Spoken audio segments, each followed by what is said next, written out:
It was my fault for attacking you yesterday, but you have also killed my pet. I hope this ends here and we'll go our separate ways.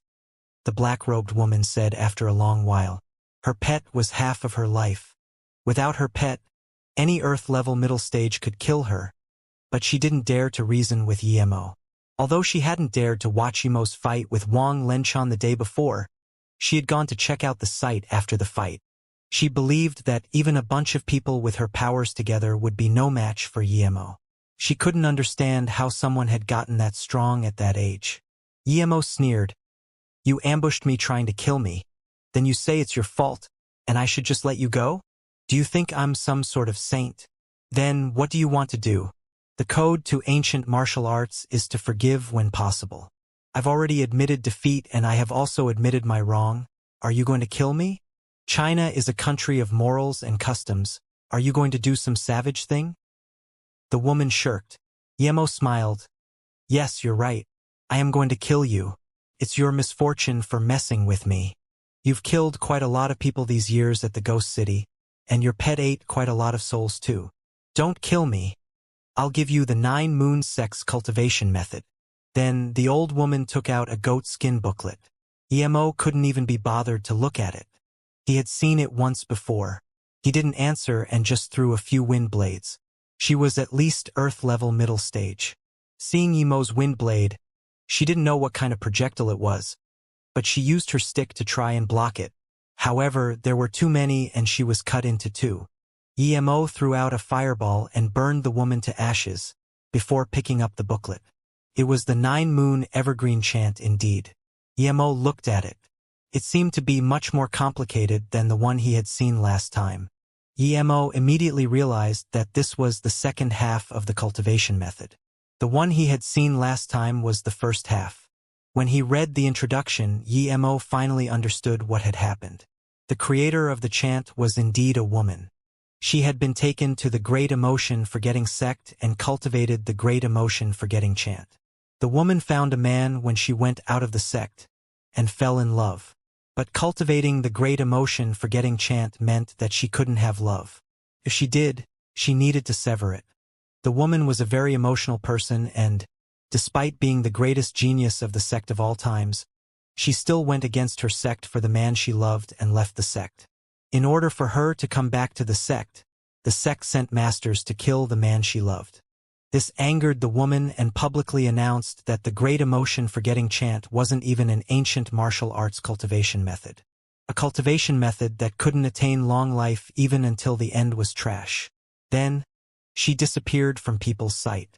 20 years later, she started the 9 Moon sect at Sichuan's Qing Shao Mountain.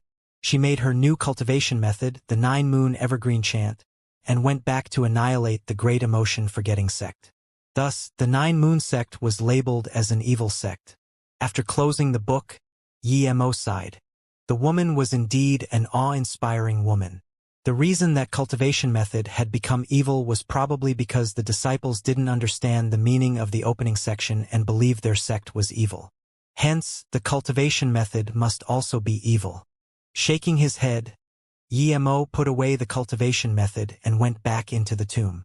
When Yemo came in again, he realized that a lot had happened in such a short time.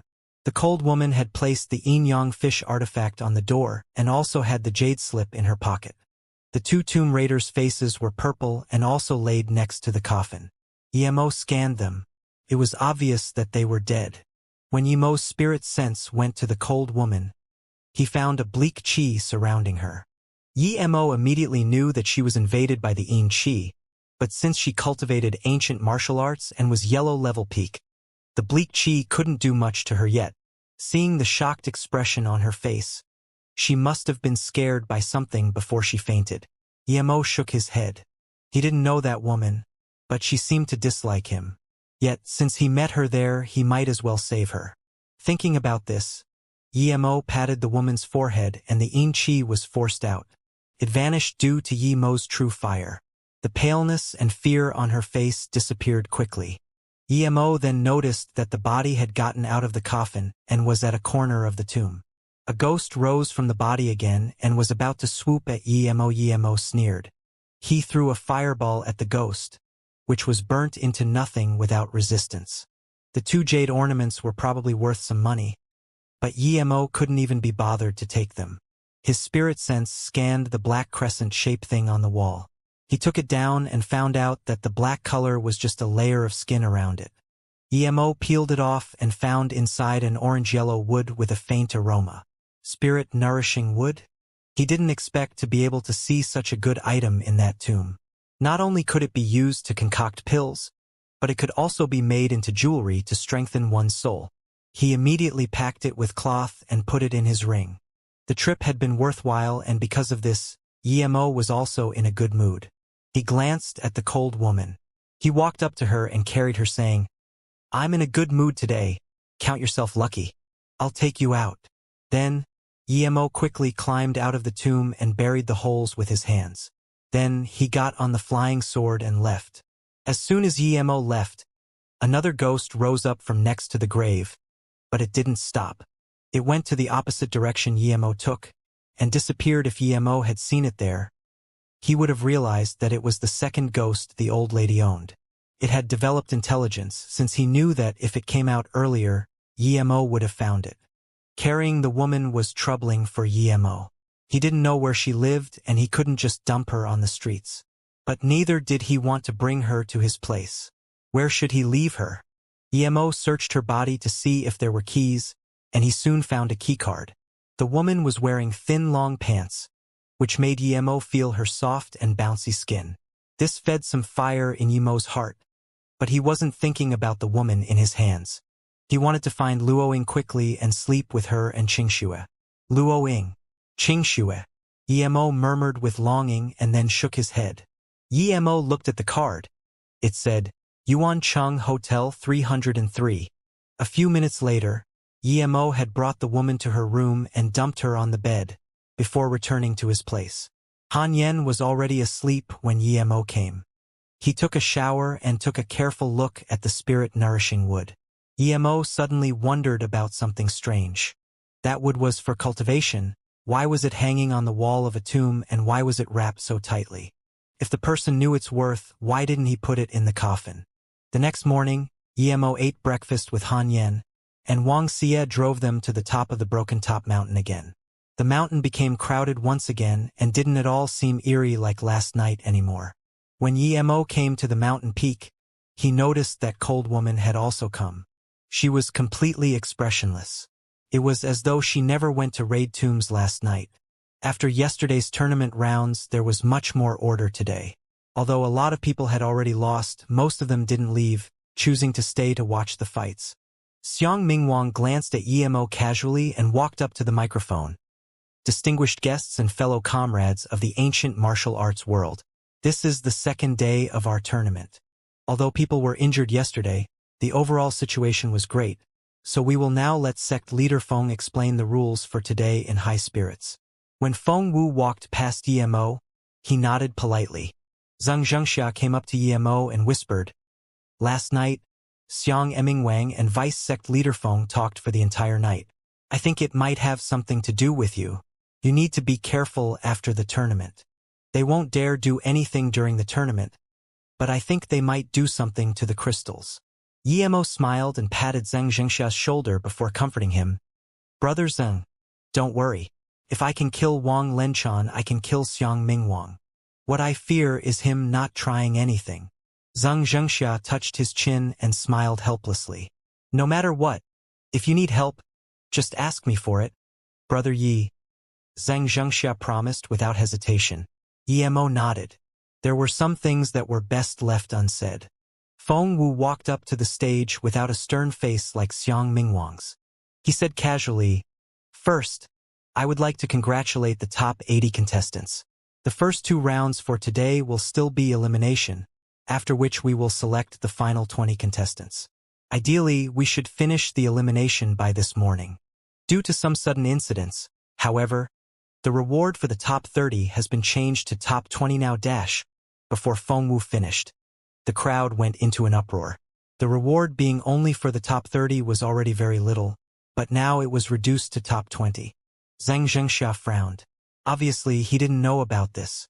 From this, it could be seen that the Gourd Cave and Jiuming Academy hadn't considered his opinion at all when making this decision.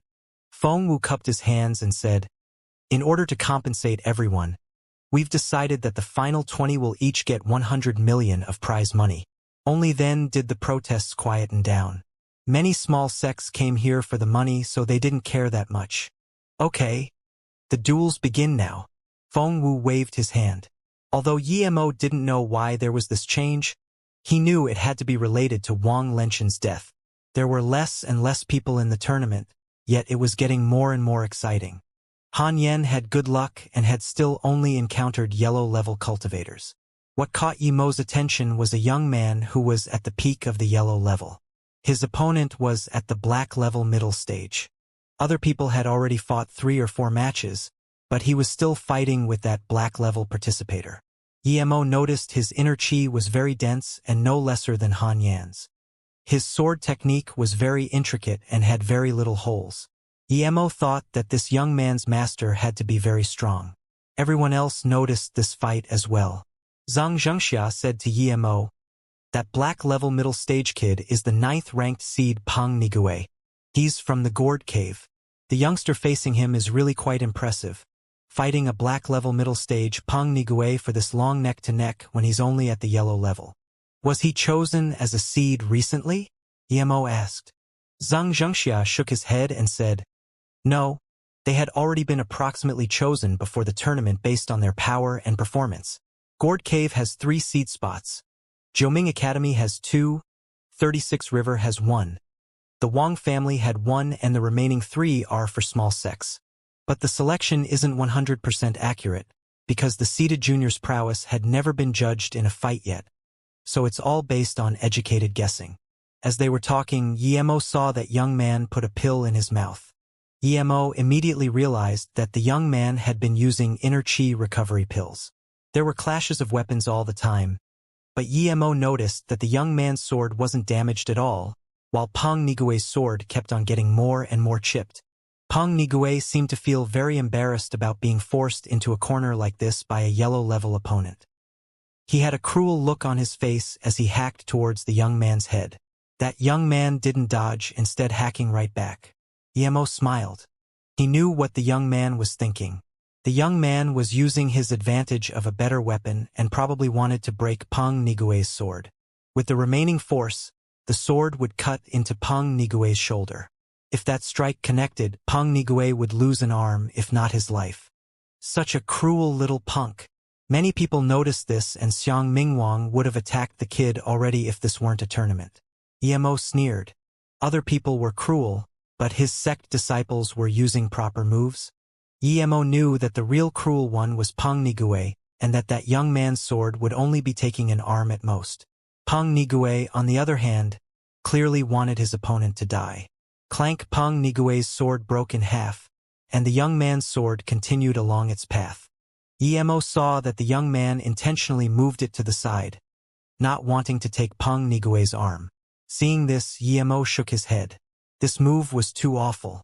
If Yemo was in his place, he wouldn't move the sword to the side, and even if he did, it would be towards the neck.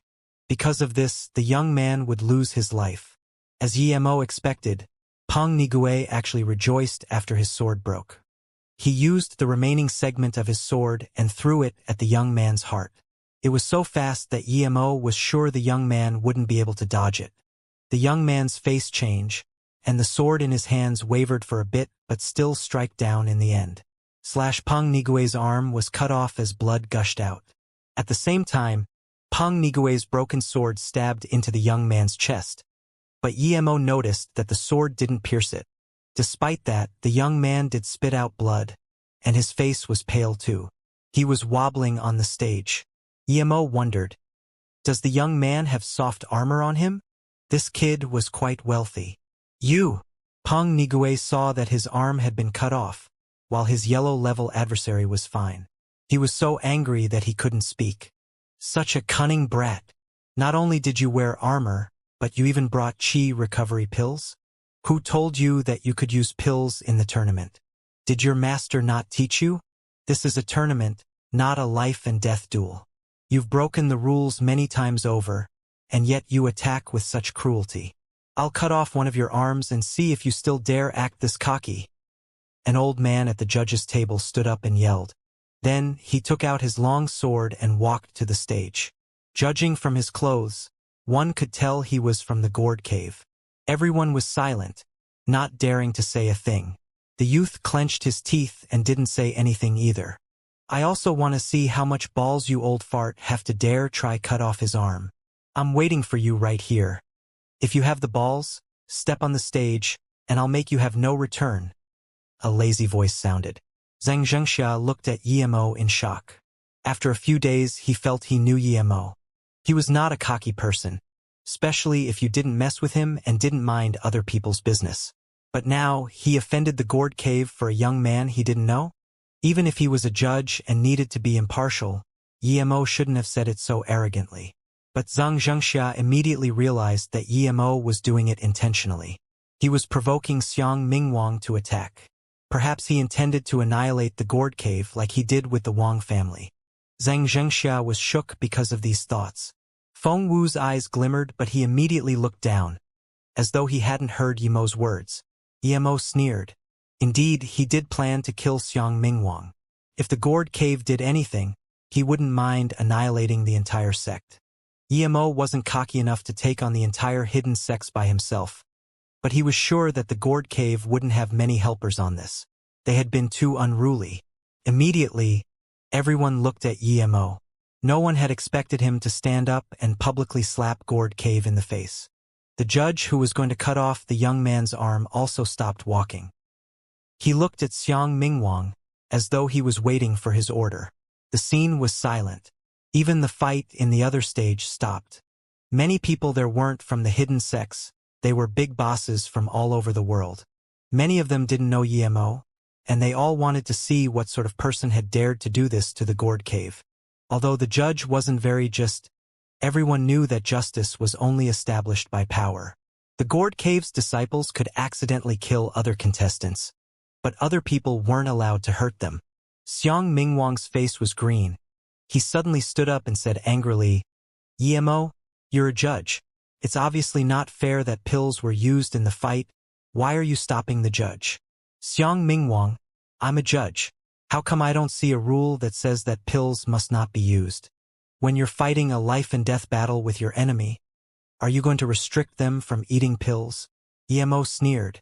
That middle-aged man who was behind Xiang Mingwang said something to him, and Xiang Mingwang sat down grumpily. The middle-aged man saluted with his fists and then said, "Brother Yi, I'm the external affairs elder of the gourd cave Yen Kai. It's not right to use pills. Even the international competitions nowadays forbid the use of performance-enhancing drugs. This little guy used one, so he did go against the rules." Then, Yen Kai looked at Feng Wu, as though he was expecting him to say something, but Feng Wu didn't seem to notice him and just kept staring at the paper in his hands. Yemo said lazily, "That's true indeed, but they clearly stated that those drugs were forbidden. How come I don't see that on the rules for this tournament? Secondly, there's a system of heavyweight and lightweight in international fights. How come I see a black-level middle stage against a yellow-level tertiary stage young man? Thirdly, since when have judges been able to go on stage in international events and punish contestants?" Although Yemo had said this, he was disappointed that Xiang Mingwang hadn't charged at him. He didn't have an excuse to kill that old fart. He couldn't just go attack him first. I'm a judge. Am I not allowed to punish a rule-breaking contestant?" The judge said with a red face. He had lost all his face that day. Yemo stood up and smiled. "Indeed, you've just reminded me. I'm the grand judge. I can deal with judges that go against the rules." Seeing Yemo stand up, Feng Wu immediately knew things weren't good. He stopped the gourd cave judge and said at once, "Yemo is a grand judge and you're a judge, go back. Please, let this go on my account, Brother Yi." That elder knew what Yemo meant. Feng Wu had saved his life. He quickly ran away. Yemo sneered. "This time on account of sect leader Feng, I'll let you go. You won't have this opportunity next time." Feng Wu knew that if Yemo hurt the gourd cave elder, then it would become a real feud. There was no benefit for him if they fought now. "Okay, let's continue the tournament now. Everyone, please don't deal heavy blows and have mercy when possible, Feng Wu said.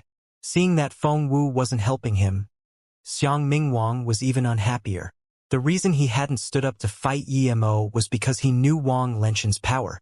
Wang Lenchan, even still with the power he had been silently removed by Yemo, together with the entire Wang family group.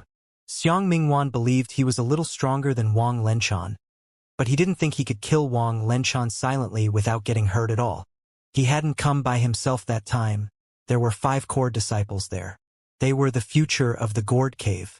One was even a genius amongst genius. If they were all killed by Yemo, that madman, he would be the sinner of Gourd Cave. He agreed to Yen Kai's words. Yemo needed to be killed, but not now. Martial brother, we'll let that Yemo be cocky for now. There's still another round in the afternoon. I can let Lu Ran face Han Yen. With his power, he will kill Han Yen before she can react. This is a tournament. Even if Han Yen is killed, Yemo can't do anything about it, Yen Kai said. Xiang Mingwang nodded. Okay, we'll kill Han Yen first in the afternoon.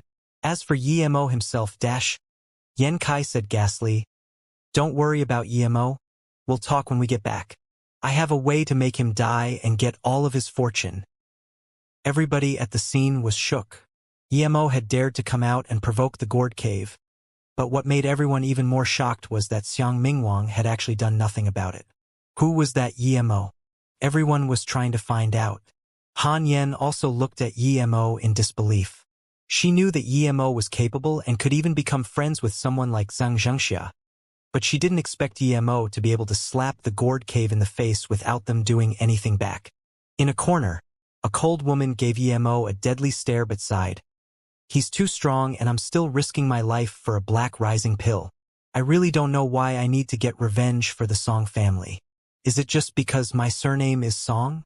Why do I have to do all of this when there are so many other people who escaped? Scheme against Han Yen at this moment.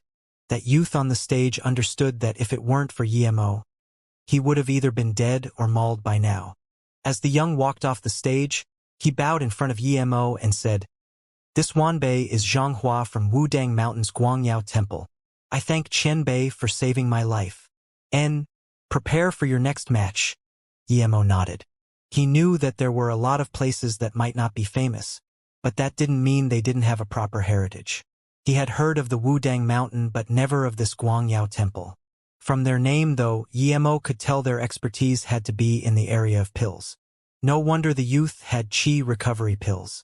Yemo knew that the Gourd Cave wouldn't be letting things go like this, but he couldn't know what they would do exactly. Despite Feng Wu telling everyone to be gentle, the tournament became more intense instead since there were only 20 spots now. Everyone used every allowable means.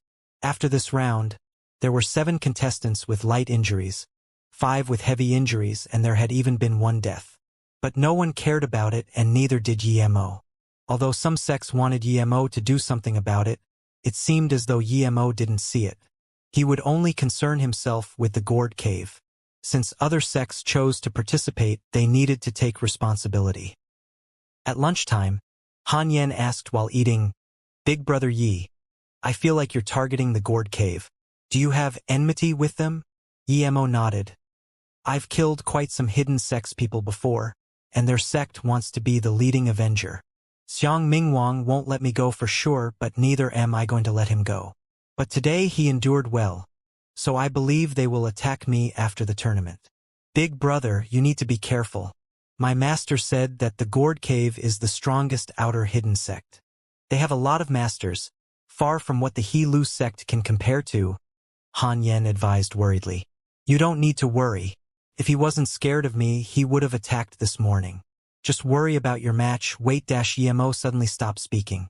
Han Yen looked worriedly at Yemo and asked, What's wrong, Big Brother Yi?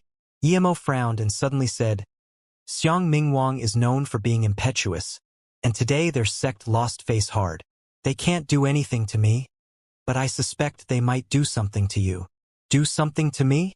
But I'm always with you. What can they do? Han Yen asked in surprise. Yemo said seriously, With their capabilities, they can definitely arrange some master to fight you. If they really do, things won't go well for you. They might even try to kill you. You could choose to exit the tournament. Han Yen shook her head. Big Brother Yi, I have finally understood the truth about this world these few days. Power still rules over all. I can't retreat in the face of danger every single time. There are some things I need to face eventually. I came here for the Black Rising pill, but now that I'm already Black level, I don't need the pill. However, if I keep avoiding fights, that will have no benefit to my cultivation. Besides, I'm confident that I will be fine even if I have to fight the Gourd Cave's disciples. Emo nodded. He knew she was right. Thinking about this, Emo took out some materials and made 2 wind blade rune papers for Han Yen. Keep these 2 rune papers. In desperate moments, just throw them out, saying Linda. Emo was afraid the fireball would cause too much of an uproar, so he gave her 2 wind blade runes. Han Yen looked at Emo and said awkwardly, Big Brother Yi, wouldn't that be a bit crazy? Emo smiled. If you trust me, just save it for your opponent. Han Yen smiled and accepted. Thank you, Big Brother Yi. Other than my grandpa and my master, I trust you the most. If the Gourd Cave's disciple tries to kill you, you can just kill them. Don't worry about the consequences. Emo said. There were only 40 people participating in the afternoon matches, and there was still one more elimination round left. Han Yan's match was more to the end. Emo noticed that the frigid woman he had saved seemed to have gotten stronger and easily beat an opponent that was the same stage as her. Emo felt like her inner chi didn't seem to be the same as yesterday's. Emo frowned. Was it due to that yin-yang fish or the jade slip she took? He had checked both of those items with his spirit sense and hadn't found anything. Although Emo was confused, it's not like he could ask to see those things again. The girl called Zisu wasn't so lucky. She met a black-level fighter and was kicked off the stage. At this moment Xianxia said to Emo, I just got the list. Han Yen is fighting the Gourd Cave's Lu Ran. This guy is the 2nd seed. He's about to reach the peak of the black level. This battle doesn't look too good for Han Yen. No wonder Xiang Mingwang didn't say anything yesterday. Emo smiled in derision. It was just as he'd expected. Brother Zhang, don't worry. Even if Han Yen is no match for him, that Lu Ran won't be able to do anything to her. Emo had given her the rune papers and taught her a few moves. He was sure that if she was familiar with those moves, she wouldn't lose too badly even if she couldn't win. Not to mention that she had a defensive bracelet. The next fight was that Zhanghua kid fighting a yellow-level tertiary stage fighter. Although that fighter wasn't bad, he still lost to Zhanghua. After Zhanghua got off, it was time for Han Yan's fight. Although Emo didn't know this Lu Ran, when he got on the stage, Emo could tell that he was strong. There were 2 other contestants Emo knew of. One was Shi Zhongji from Zhoming Academy, and the other one was Zhang Jingxia's personal disciple, Zheng Shiho. These 3 could be ranked in the top 5. When Han Yen saw Lu Ran get on, she knew that Emo's conjecture had become reality now. She had been paying attention and knew who was strong and who wasn't. It was customary to salute with your fists, but knowing that the opponent was there to kill her, Han Yen couldn't even be bothered to do it. Lu Ran looked coldly at Han Yen and sneered, You're Han Yen? I didn't expect a small place like Guanghan sect to have someone reach the top 20. I guess you're lucky yet also unlucky. You're unlucky because you met me. But seeing how you're a woman, if you crawl in front of my feet, I can let you go. Han Yen ignored his words with contempt on her face and attacked with her sword. Seeing this, Lu Ran's face went cold. You may die now. Then, he also took out his sword and attacked. Han Yan's sword flower attack was scattered upon meeting Lu Ran's sword rays. Zhang Zhengxia's face changed, and he immediately said, Lu Ran is using the dust-removing sword. That's one of the 3 great swords of the Gourd Cave. Han Yan's sword mustn't clash with it. Clank, clank, clank. Han Yan's sword clashed with the dust-removing sword, but it didn't seem to get damaged at all. Zhang Zhengxia rested easy and said, I forgot Brother Yi had a lot of good weapons, haha. Although Han Yan's sword didn't break, her heart sunk. Lu Ran's sword technique was better than hers, and his inner chi was far greater. A mere few clashes, and she was already almost spitting blood. Lu Ran snarled, Die, bitch! Before Han Yen could steady herself, he stabbed out his sword at her chest. Han Yan's heart froze. She thought she already overestimated Lu Ran, but she found out that the difference between them was too great. It took only one move for her to be in disadvantage. Just when Han Yen had given up hope, a white light flicked out of her wrist and formed a protective barrier. Although it was very short, it still stopped Lu Ran's sword rays. The ray stopped for a moment and then penetrated the barrier. In this second, Han Yen managed to gather up her chi again and used the first move Yemo had taught her, the 10-sword style. More than 10 sword rays flew towards Lu Ran and, because Lu Ran's move was near the end of its force, Han Yan's sword rays stopped Lu Ran's sword ray and continued forward. Lu Ran didn't expect Han Yen to be able to use sword techniques that strong. In his desperation, he quickly retreated and used his sword to block. His reaction speed was much stronger than Han Yan's, and due to that the sword rays only cut a few slashes on him. Lu Ran was angry and shocked at the same time. How did his sword ray get stopped mysteriously, and why did Han Yen know a sword technique that strong? He must not give her a second chance. Ignoring his wounds, he scooped up another sword ray and flung it towards Han Yen. EMO side. Han Yen had only learnt the superficial part of that move. Otherwise, no matter how strong Lu Ran was, he wouldn't have been able to dodge it. From this, he could tell the 100-sword style and random sword style he taught her would be even worse. The moment Lu Ran retreated, he used his killing blow and he brought sword light clashing into Han Yen. Their sword chi clashed together, and because Han Yen had weaker inner chi, she immediately felt an immense pressure. The force made her spit blood, but she bit her teeth and didn't take a step back. She knew that if she did, she would lose. She wouldn't have the power to use a third sword attack. Lu Ran was too strong. Although Lu Ran completely blocked Han Yan's move, and even took the upper hand, the direction of Han Yan's sword chi was hard to deal with, and when he completely took down all the chi, Han Yen also stabilized her stance. Lin. Regardless of whether the charms Emo had given her were useful, Han Yen immediately used her final card and threw both rune papers out. She had more faith in them after she saw the barrier from her bracelet. Lu Ran sneered. She was using rune papers that were meant for capturing ghosts on him. She was asking to die. Lu Ran grabbed the 2 rune papers and focused his sword chi, while yelling, "Bitch! I'll cut you in half for Inja Dash." Suddenly, Lu Ran stopped talking. He felt the 2 rune papers Han Yen had thrown had a sharp sword chi in them. Lu Ran wanted to use his sword to block it, but the sword chi sliced through his arm and chest. How can it be like this? Lu Ran's eyes were wide open, while he refused to believe that he was being killed by a rune paper. Lu Ran collapsed on the stage. One of his arms had been cut off and his chest was like a fountain of blood. Han Yen saw this and started puking. She couldn't believe that she had actually killed Lu Ran. Moreover, he had died in such a gruesome way. Everyone at the scene was silent. Lu Ran had actually died, killed by a disciple of Guanghan sect. No one could believe it, but it was fact. Gourd Cave's higher-ups were also stunned. Lu Ran was an important genius of theirs, and he had just died on the stage. No one could take this trauma. Xiang Mingwang was shaking in anger. Yan Kai was pale. It had been his idea to send Lu Ran to the stage. It could be said that he had led Lu Ran to his death. "Bitch, you dare to kill Lu Ran? Die!" That judge from the Gourd Cave could no longer care and jumped on the stage. At the same time, his sword swirled with sharp chi slicing towards Han Yen, who was still stunned. Seeing this, everyone thought that Han Yen was dead for sure. Not even Yemo would be able to save her.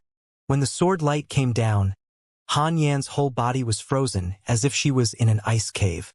She felt all of her chi dense and heavy. At that moment, she suddenly felt the pressure disappear, and a sneer sounded. It was Big Brother Ye's voice. Han Yen rejoiced. Not only Han Yen, but everyone else also saw a figure dash. Blood was spewed once again on the stage. Slump. The elder fell dead next to Lu Ran. No one saw how Yemo had attacked, and no one saw how the elder died. "Go down first," Yemo said to Han Yen. After she got off, he said coldly, "I said, if you have the balls to get on stage again, I would make sure you wouldn't return." Everyone was shook. He was such a strong and domineering young man. People that morning thought that Yimo had a strong support, but now they all realized Yimo's reliance was on himself. He could kill in an instant a Gourd Cave elder. Everyone knew that an elder in Gourd Cave had to be at least Earth-level middle stage. Now they all thought Yimo was too frightening. Jiuming Academy's Shi Zhongji sucked in a cold breath and murmured, "This Yimo is so strong. I was planning to fight him before, but he's already at this stage. How does he cultivate? Martial sister Xiao, you said he killed Lone Wolf. I thought it was just bullshit. Zhongji, you don't need to feel bad. You're only in your 20s and you're already black level tertiary stage. If you have 10 more years, you will be able to catch up to Yimo. Don't lose your will to fight before you even fight." A middle-aged woman from the Jiuming Academy said. "Yes, Martial Uncle Kaiji. I will remember this." Shi Zhongji bowed. "Yimo, you've done it this time." Xiang Emingwang roared and pulled out his sword, charging onto the stage. Feng Wu saw that things were out of control and quickly signaled Xianxia. They both leapt onto the stage. In that moment, the remaining elders of Gourd Cave also charged onto the stage. Yimo sneered and a short sword appeared in his hand. He looked at Xiang Mingwang saying, "I hope you don't run away this time." Xiang Mingwang's heart went cold. He could feel the killing intent in Yimo's eyes. He felt he was too impulsive. The thought of Yimo killing an elder made Xiang Mingwang's go even colder. Would he be able to do that in such a short time? Xiang Mingwang felt he was acting impulsively, but he had no way back. When Yimo saw Feng Wu charge, he knew that his plan to kill Xiang Mingwang had failed again that day. He wasn't going to be able to kill Xiang Mingwang quickly, so he didn't bother to attack. Feng Wu stopped Xiang Mingwang and said with regret, "Brother Xiang, the judge attacked a Wanbei disciple first. It was wrong of him in the first place. Now, Brother Xiang is representing the hidden sects to hold this tournament. You must be reasonable. After all the hidden sects people are here. If there's something you don't like, you need to wait after the tournament." Then, Feng Wu said to Yimo, "Brother Yi, on my account please discuss this after the tournament." Xianxia came up and just saluted Yimo with his fist, but didn't say anything. Yimo knew what he meant. If he fought against the Gourd Cave, he would be by his side. Xiang Mingwang glared at Yimo and sneered before putting his sword back in the sheath and retreating with the Gourd Cave people. Seeing Xiang Mingwang retreat for a second time, many people were shocked.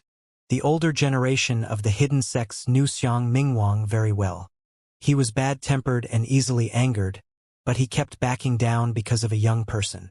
One could see he had no confidence in facing Yimo. Feng Wu also breathed at ease now. He knew that the only reason Xiang Mingwang had retreated was because he had no confidence in beating Yimo. If Xiang Mingwang could, he wouldn't give a shit about him. Although Yimo wanted to kill Xiang Mingwang, it wasn't wise to challenge him there. After the fight stopped, many people were disappointed.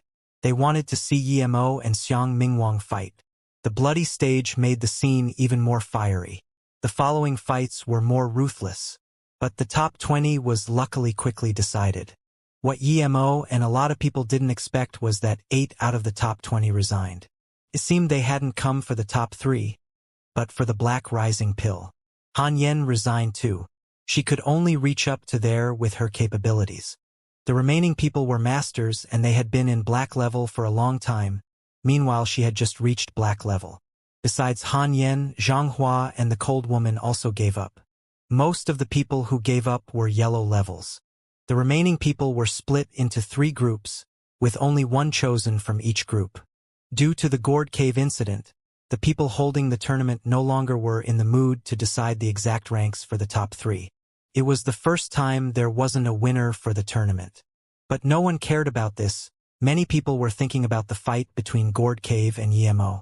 No one believed that the Gourd Cave would just let it go. It was getting dark and the top 3's match could only be left for the 3rd day. When Han Yen got back, he told Han Yen to recover while he went to see that Cold Woman. He wanted to know if the yin-yang fish and the jade slip were special. Yimo also got to see Han Yan's Black Rising Pill, and he was very disappointed. It was more like a herb pill rather than a real pill. It's just that the herbs in it were precious. When Yimo got to Yuancheng Hotel, it was just dark. He entered her room, but she wasn't back yet. Emo was disappointed to find that there was only some underwear in her cupboard. He could only wait for her to come back. After leaving the hotel, he went to a river not far away called the Guang River. It was said to be the place where King Qingguang attained Tao. There was a square nearby and it was quite popular. There were all sorts of little bars and food stalls.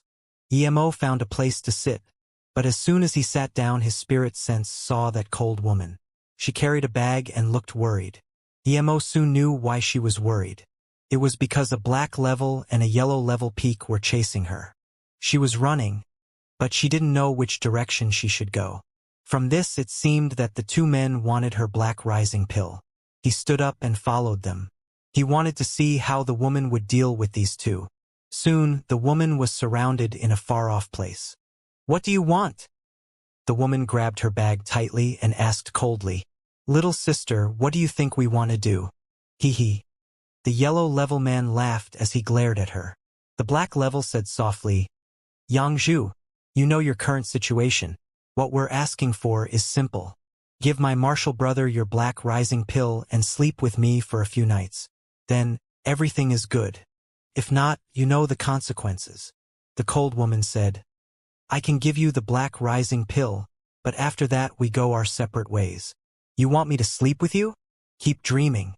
If you dare take a step forward, I'll swallow the pill immediately." Then the girl placed the pill next to her mouth. The black level laughed bleakly and still said slowly, "You can swallow it, I don't care, but after you take it, even if you commit suicide, I will still fuck you. It's your fault for being this pretty. Yangzhu, if you follow me, I can guarantee your entry into the Black Capital sect. It's much better than you living as a lonely ghost." The girl was dazed as though she had realized that she wouldn't be able to escape, even if she took the pill. Emo could see in her eyes that she had lost hope. She knew that no matter how strong she was, she would be no match for a black level. Emo knew that there was no point in waiting then, so he walked out slowly. "Martial brother, annihilate that passing by rat." The black level saw Emo walking towards them and said bleakly, "Yes, martial brother, do your thing. I'll deal with anyone who disturbs you." The yellow level agreed. As soon as he said that, he looked dumbly at Emo approaching them.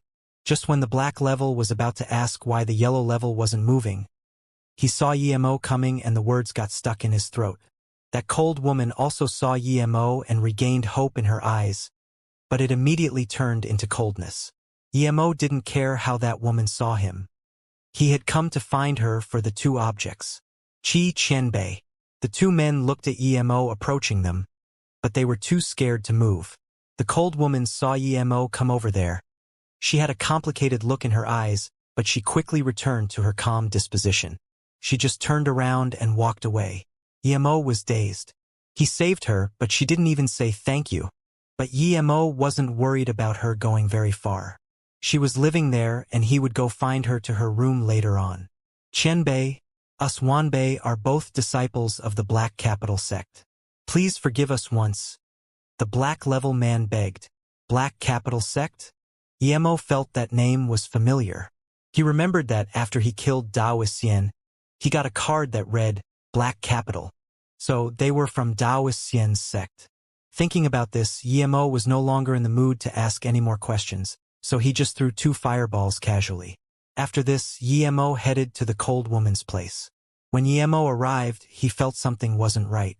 The woman hadn't gotten there at all, which meant that she ran away as soon as he saved her. Did she know that he wanted to look at the things she got last night? That was impossible. She didn't know who had brought her back last night. Emo frowned. She was such a cunning woman. Emo felt she had some enmity towards him, but he couldn't understand why. Emo shook his head and stopped thinking about it. The woman's power didn't pose any threat to him. Even if she got something related to immortal cultivation, without resources she was still no threat to him. After a while, Emo was sure that the woman wouldn't be coming back, so he left the hotel in disappointment. When Emo came back to the top floor of his hotel, he found Xianxia sitting there talking to Han Yen. The two saw Emo arrive and both got up. "Xianxia, why are you here?" Emo asked strangely. Xianxia quickly bowed. Qianbei, I got the Black Rising pill, and I know that if I didn't come here, I would have no place to go. Emo immediately understood. Xianxia was very smart to think of coming to his place. He knew that no one would dare to rob at his place. Emo nodded and said, "Okay, you can stay here." He didn't mind the youth borrowing his power. Yiqinbei Wanbei is a disciple of the Wudang Guang Yao Temple. My master has passed away, and Wanbei is sure that people would be interested in my Dao technique if I go back. So I have no place to go now. If Qianbei's sect needs disciples, Wanbei is willing to join Qianbei's sect, Xianxia said respectfully. So it was another lone wolf. Xianxia wasn't stupid. He knew he had caught everyone's attention. That smart young man was indeed a good seed. His flowing snake needed people like him. Thinking about this, Emo said, "I don't have a sect, but I have a pharmaceutical company called Luoyu. If you want to join, you can go to Flowing Snake. I'm not that much older than you. No need to call me Qianbei. Yes, big brother Yi. I'm willing to join Luoyu. And I'm also skilled in making medicine." Xianxia immediately replied. "Okay, in that case, you two can leave tomorrow. Xianxia to Flowing Snake, Hanyan, you can go back to Beijing. There will be things happening tomorrow, and I might not be able to take care of you guys. It's best for you guys to leave early." Emo decided. The next morning, Emo sent Xianxia and Hanyan away before going back to the Broken Top Mountain. If it weren't for that spirit well, he wouldn't have even come back. There were obviously less people now. Those sects that got the Black Rising pill probably left. Emo scanned the elders of Gourd Cave and didn't notice anyone missing. If the Gourd Cave didn't kill him first, they wouldn't dare attack Han Yen and the others. Feng Wu walked on the stage and said, "Today is the last day of our hidden sex tournament. Those who can compete today are the elite of their sex, geniuses amongst geniuses. Every one of them is our wealth, so I hope everyone can control themselves and stop appropriately. No need to cause unnecessary injuries. Okay, let the match begin." "Hold up." Before Feng Wu got off, a sudden voice interrupted him. Everyone looked at the person, wanting to know who he was. A black-clothed man with a young man in his 20s approached him and walked straight to the stage. The man saluted with his fists and said, "It's said that all the heroes of China are gathered here today. I wish to bring my disciple to compete as well to see if the Chinese masters aren't just pushovers." Feng Wu frowned. If that person could walk there just like that, it meant that the people outside had all been beaten down. It was no ordinary person, but why was he using that provocative tone? Feng Wu couldn't believe everyone was as crazily strong as Emo thinking about this. He rejected it. "I'm very sorry, but our tournament has limited spots, and today is the final match. If you want to watch, then please get off the stage, but if you're here to cause trouble, then don't blame me," Feng Wu said. The man kept saying, "You Chinese people," which meant that he must not be Chinese. So, does this mean that the Chinese martial artists do not dare to accept our challenge? The black-clothed man said. "You came looking for trouble. What is your name? No matter which corner you came from, I, Feng Wu, will take the challenge," Feng Wu said coldly. "Great, courageous. Where I'm from is not important. I heard that you only have 12 people left in your tournament. I only have one disciple. Your geniuses can take turns to fight him. If anyone beats my disciple, I'll admit defeat. But if all 12 are no match for my disciple, then my request is simple," the black-clothed man said as though he was going to win for sure. Feng Wu's eyes narrowed. "Your disciple has no right to compete. Our spots in the tournament were already decided. But if you want, I can exchange some moves with you." "You?" The black-clothed man looked at Feng Wu contemptuously and said, "You're no match for me. If you want to fight, that's fine, but I need a reward." "Is this the request you were talking about?" Feng Wu said contemptuously. The black-clothed man laughed. "That's right. This is my request. If I win, I get the 4 crystals." "Keep dreaming." Xiang Mingwang stood up abruptly. The man's face didn't change at all, and he said slowly, "In that case, do you have no faith in beating me? Haha. China, the so-called country of ancient martial arts heritage, doesn't even have the courage to fight me. What a joke! Such an arrogant fool. I'll teach you a lesson today. Feng Wu was about to attack. A middle-aged man suddenly jumped out and said, "Martial brother, you don't need to deal with insects like him. Leave it to me." Feng Wu saw it was Xianxia and immediately nodded. Although his martial brother loved stealing the show, he was a good fighter indeed. Even he would need to put some effort to take him down. Thinking about this, he said, "Be careful." Seeing this, the black-clothed man said to the young man, "Shihu, watch how master teaches people lessons." "Yes, master." The young disciple got off the stage. Zhang Chao sneered and grabbed the long sword from his back. "Coward who doesn't dare to tell us his origin. Get ready." Zhang Chao's sword chi covered the surroundings as he charged at the black-clothed man. The black-clothed man laughed pridefully, and two short blades appeared in his hand. Just when everyone was surprised by his weapon, the man's blades clashed with the long sword. After crackles of sparks, the man's body twisted unbelievably and landed a shot on Zhang Chao's back. Zhang Chao hadn't expected it and immediately spat blood. But before he could even fall on the ground, he was kicked off the stage. Everybody at the scene fell into silence. An Earth-level tertiary master had been kicked off the stage? The black-clothed man was too strong. No one saw how the black-clothed man kicked Zhang Chao off the stage. Feng Wu looked on in disbelief. He was sure that he wouldn't be able to kick Zhang Chao off as easily. Emo frowned. He saw clearly that the black-clothed man's moves were filled with eeriness, and so was his inner chi. His inner chi might not be as strong as Zhang Chao's, but Zhang Chao was obviously not used to this ghostly way of fighting. Just then, the black-clothed man had twisted his body into a double helix shape. It was very brief, but Emo picked up on it with his spirit sense. Emo was sure that if the man used a style of fighting Zhang Chao was used to, victory would be hard to predict. As for him, the threat this black-clothed man posed was far less than Wang Lenchan because under his spirit sense, this black-clothed man's elusive moves were clear as day. But for others it was different. Even Wang Lenchan wouldn't be able to be certain of victory if he wasn't familiar with the black-clothed man's moves. Unless Wang Lenchan used his killing blow as soon as he came out, but who would use those killing blows that had strong aftereffects immediately? This petty power, yet you dare act cool? The black-clothed man seemed to have done something insignificant as he tapped his hands. Feng Wu's eyes went cold. Even if he was no match for this person, he had to attack. Otherwise, his Jiuming Academy would lose face. Seeing Feng Wu wanted to fight him, the black-clothed man said plainly, "Since you're agreeing to fight me, that must mean that if you lose, you will give the crystals?" Feng Wu said coldly, "You've got your sly schemes, but those crystals don't belong to me. There's no way you can have them." Feng Wu had to be careful. The black-clothed man laughed. "Is the country with the biggest ancient martial arts heritage too scared to even bet this much? I'll be frank here. I came here for the crystals today.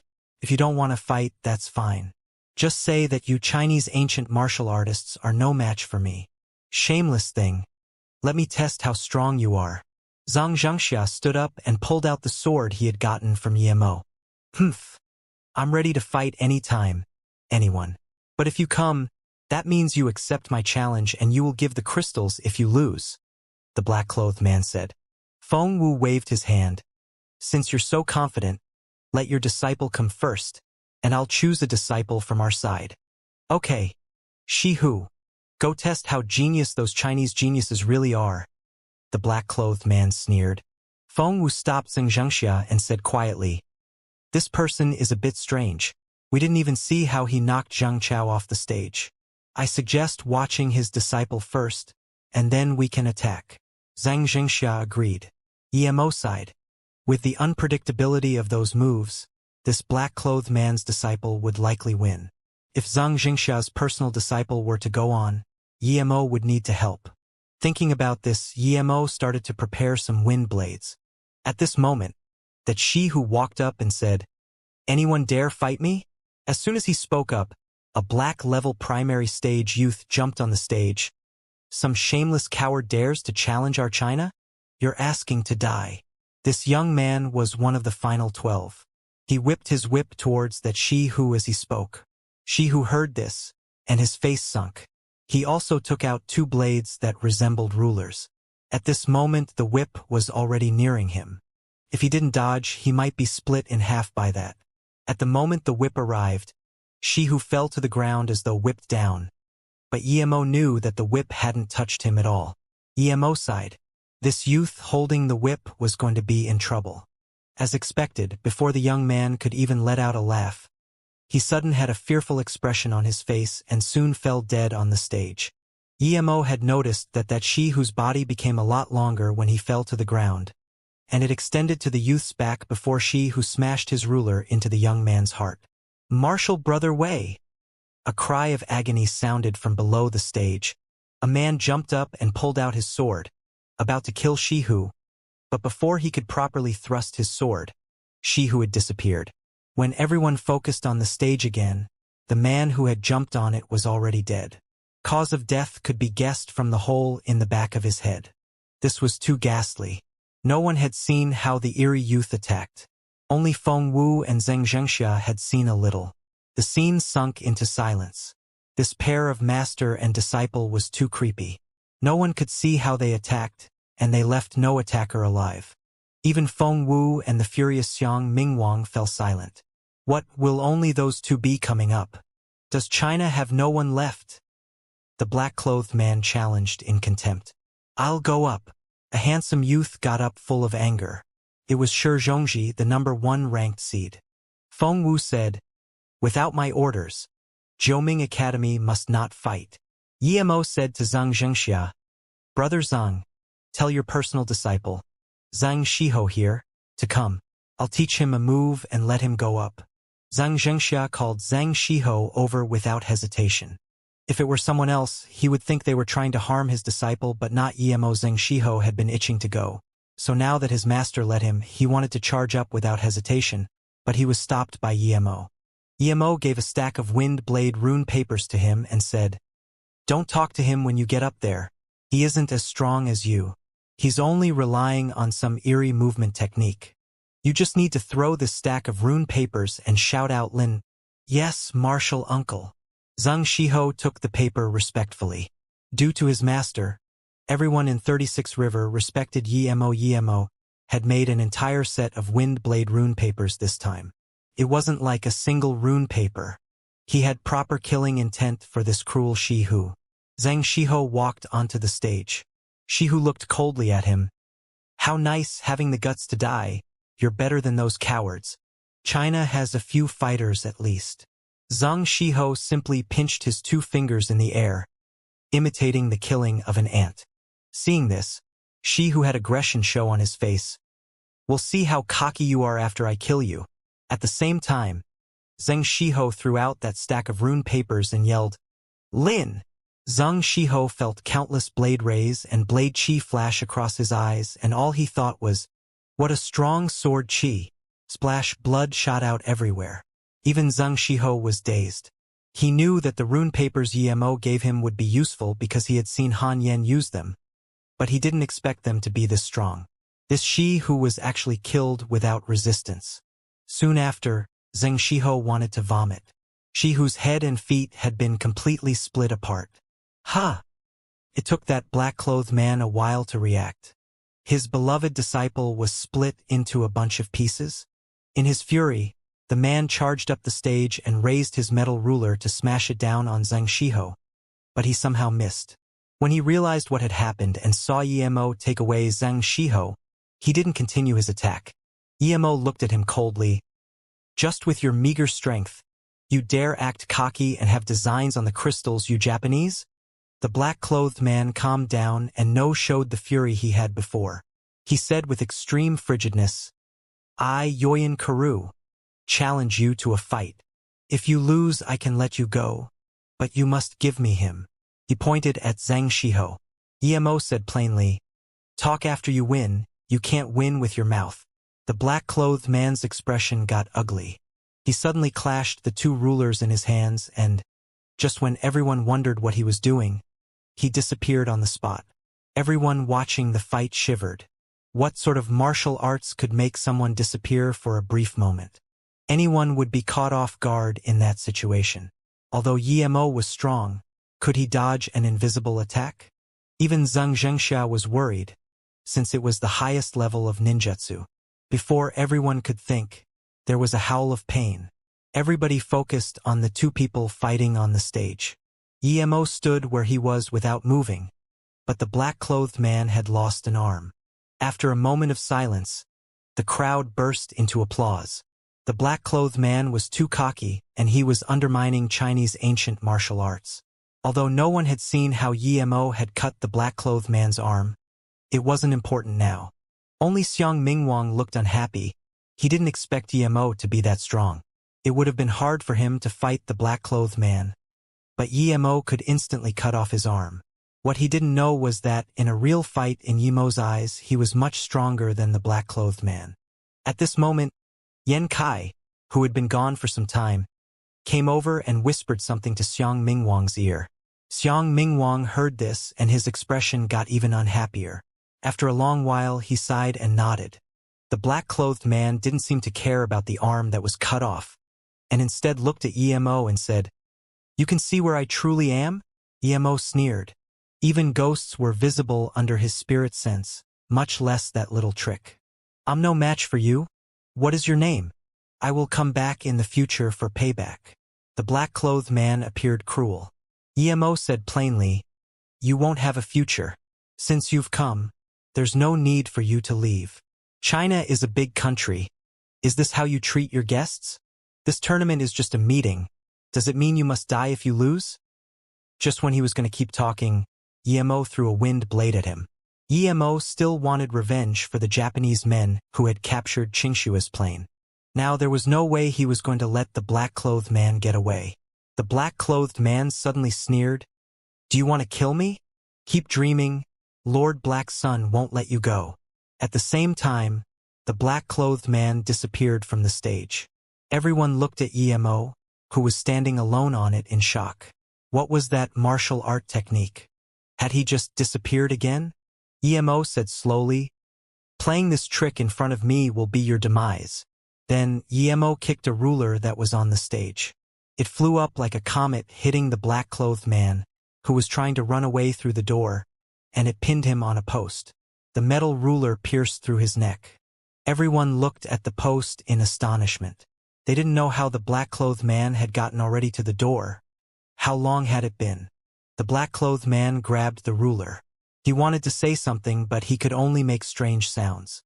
Emo walked up to him and said coldly, "Your earth mobility is quite good." After hearing this, the black-clothed man rolled his eyes and died. Emo took out a black sun badge from his clothes and he thought about it.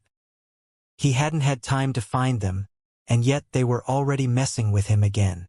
Emo put the badge away, but he was even more confused. He didn't know why these people wanted the crystals nor how they knew about the spirit well and the crystals. Emo was sure that they didn't know where the spirit well was, just like them. Otherwise, they would go straight there. Feng Wu thought he was already overestimating Emo, but he had clearly underestimated him once again. If he had gone on the stage, he wouldn't have been able to beat that easily the black-clothed man's eerie moves. It was very likely that he would have lost the match and his life as well. But Emo had killed him quite easily. Seeing Emo return to his seat, Xianxia smiled and said, "Brother Yi, nice kill. How can a mere Japanese guy dare to act cocky at the heart of the ancient martial arts sects?" Feng Wu could only come and congratulate him too. Then, he announced, "Now, let the tournament continue." The top three were decided soon after that. They were Shi Zhongji, Zhang Shiho and Yishuang from the Lianhang Jing Temple. Lu Ran should have been in the top three, but he had been killed. Hence, the Gourd Cave didn't have one of theirs in the top three. This made Xiang Emingwang hate Emo even more. The award ceremony was coming up next, but Emo didn't care. He only cared about how to get to the spirit well. Where was this place? If it was a place with spirit chi, they couldn't blame him for taking it all. Resources were scarce there, and he had used all possible means to finally reach chi gathering middle stage. Without luck, he would never reach stage 5, even if he cultivated for another 10 years. So if there were any resources that could cause a breakthrough, he would take it. Emo's logic was that power comes always first. Without power you are nothing. If he hadn't reached stage 4, he would have been completely devoured by many people. After the tournament ended and all the guests left, the ghost city returned to its original peace. The tournament had been very turbulent. Despite many people thinking it had been due to Emo, no one dared to say anything about it. Emo wouldn't care about what they said either. Now he was preparing to go with Fengwu, Xiang Mingwang and Zheng Xianxia to the spirit well. Zhang Xianxia didn't know where it was, and Xiang Mingwang and Fengwu had no intention of telling them. After seeing everyone leave, there were only the 4 grand judges and the top 3 left. A total of 7 people. It wasn't long before 2 helicopters landed there. Fengwu stood up and said, "Regardless of past discords, I hope that everyone will prioritize the big matters. The spirit well is everyone's hope for ascension. We need to work together to open it." Then Xiang Mingwang arranged for Zheng Xianxia and the top 3 to go on one helicopter. After that one left, Fengwu was just about to go on the second helicopter when Xiang Mingwang suddenly said, "Brother Feng, we've been in this city for so long. Don't you think it would be a bit rude if we just left like this? Regardless, the government has helped us a lot with the tournament. I think we should go say goodbye before we leave. How about you guys leave first? I'll say goodbye and come back." Hearing this, Fengwu thought for a second and then nodded. "Brother Xiang is right. How about Brother Xiang and Brother Yi leave first? It's more suitable for me to do it like this." Emo felt something was off. If it was Fengwu bringing this up, he would feel it was normal, but it was Xiang Mingwang. The helicopter rose up very quickly with only Emo, Xiang Mingwang and the pilot in it. Emo and Xiang Mingwang didn't talk. He felt like it was too strange. Xiang Mingwang organized 2 separate helicopters, and Fengwu was also sent away by him.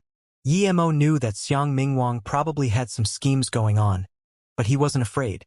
If it weren't that he wanted to find the crystals, Emo would have really wanted to kill Xiang Mingwang right then and there.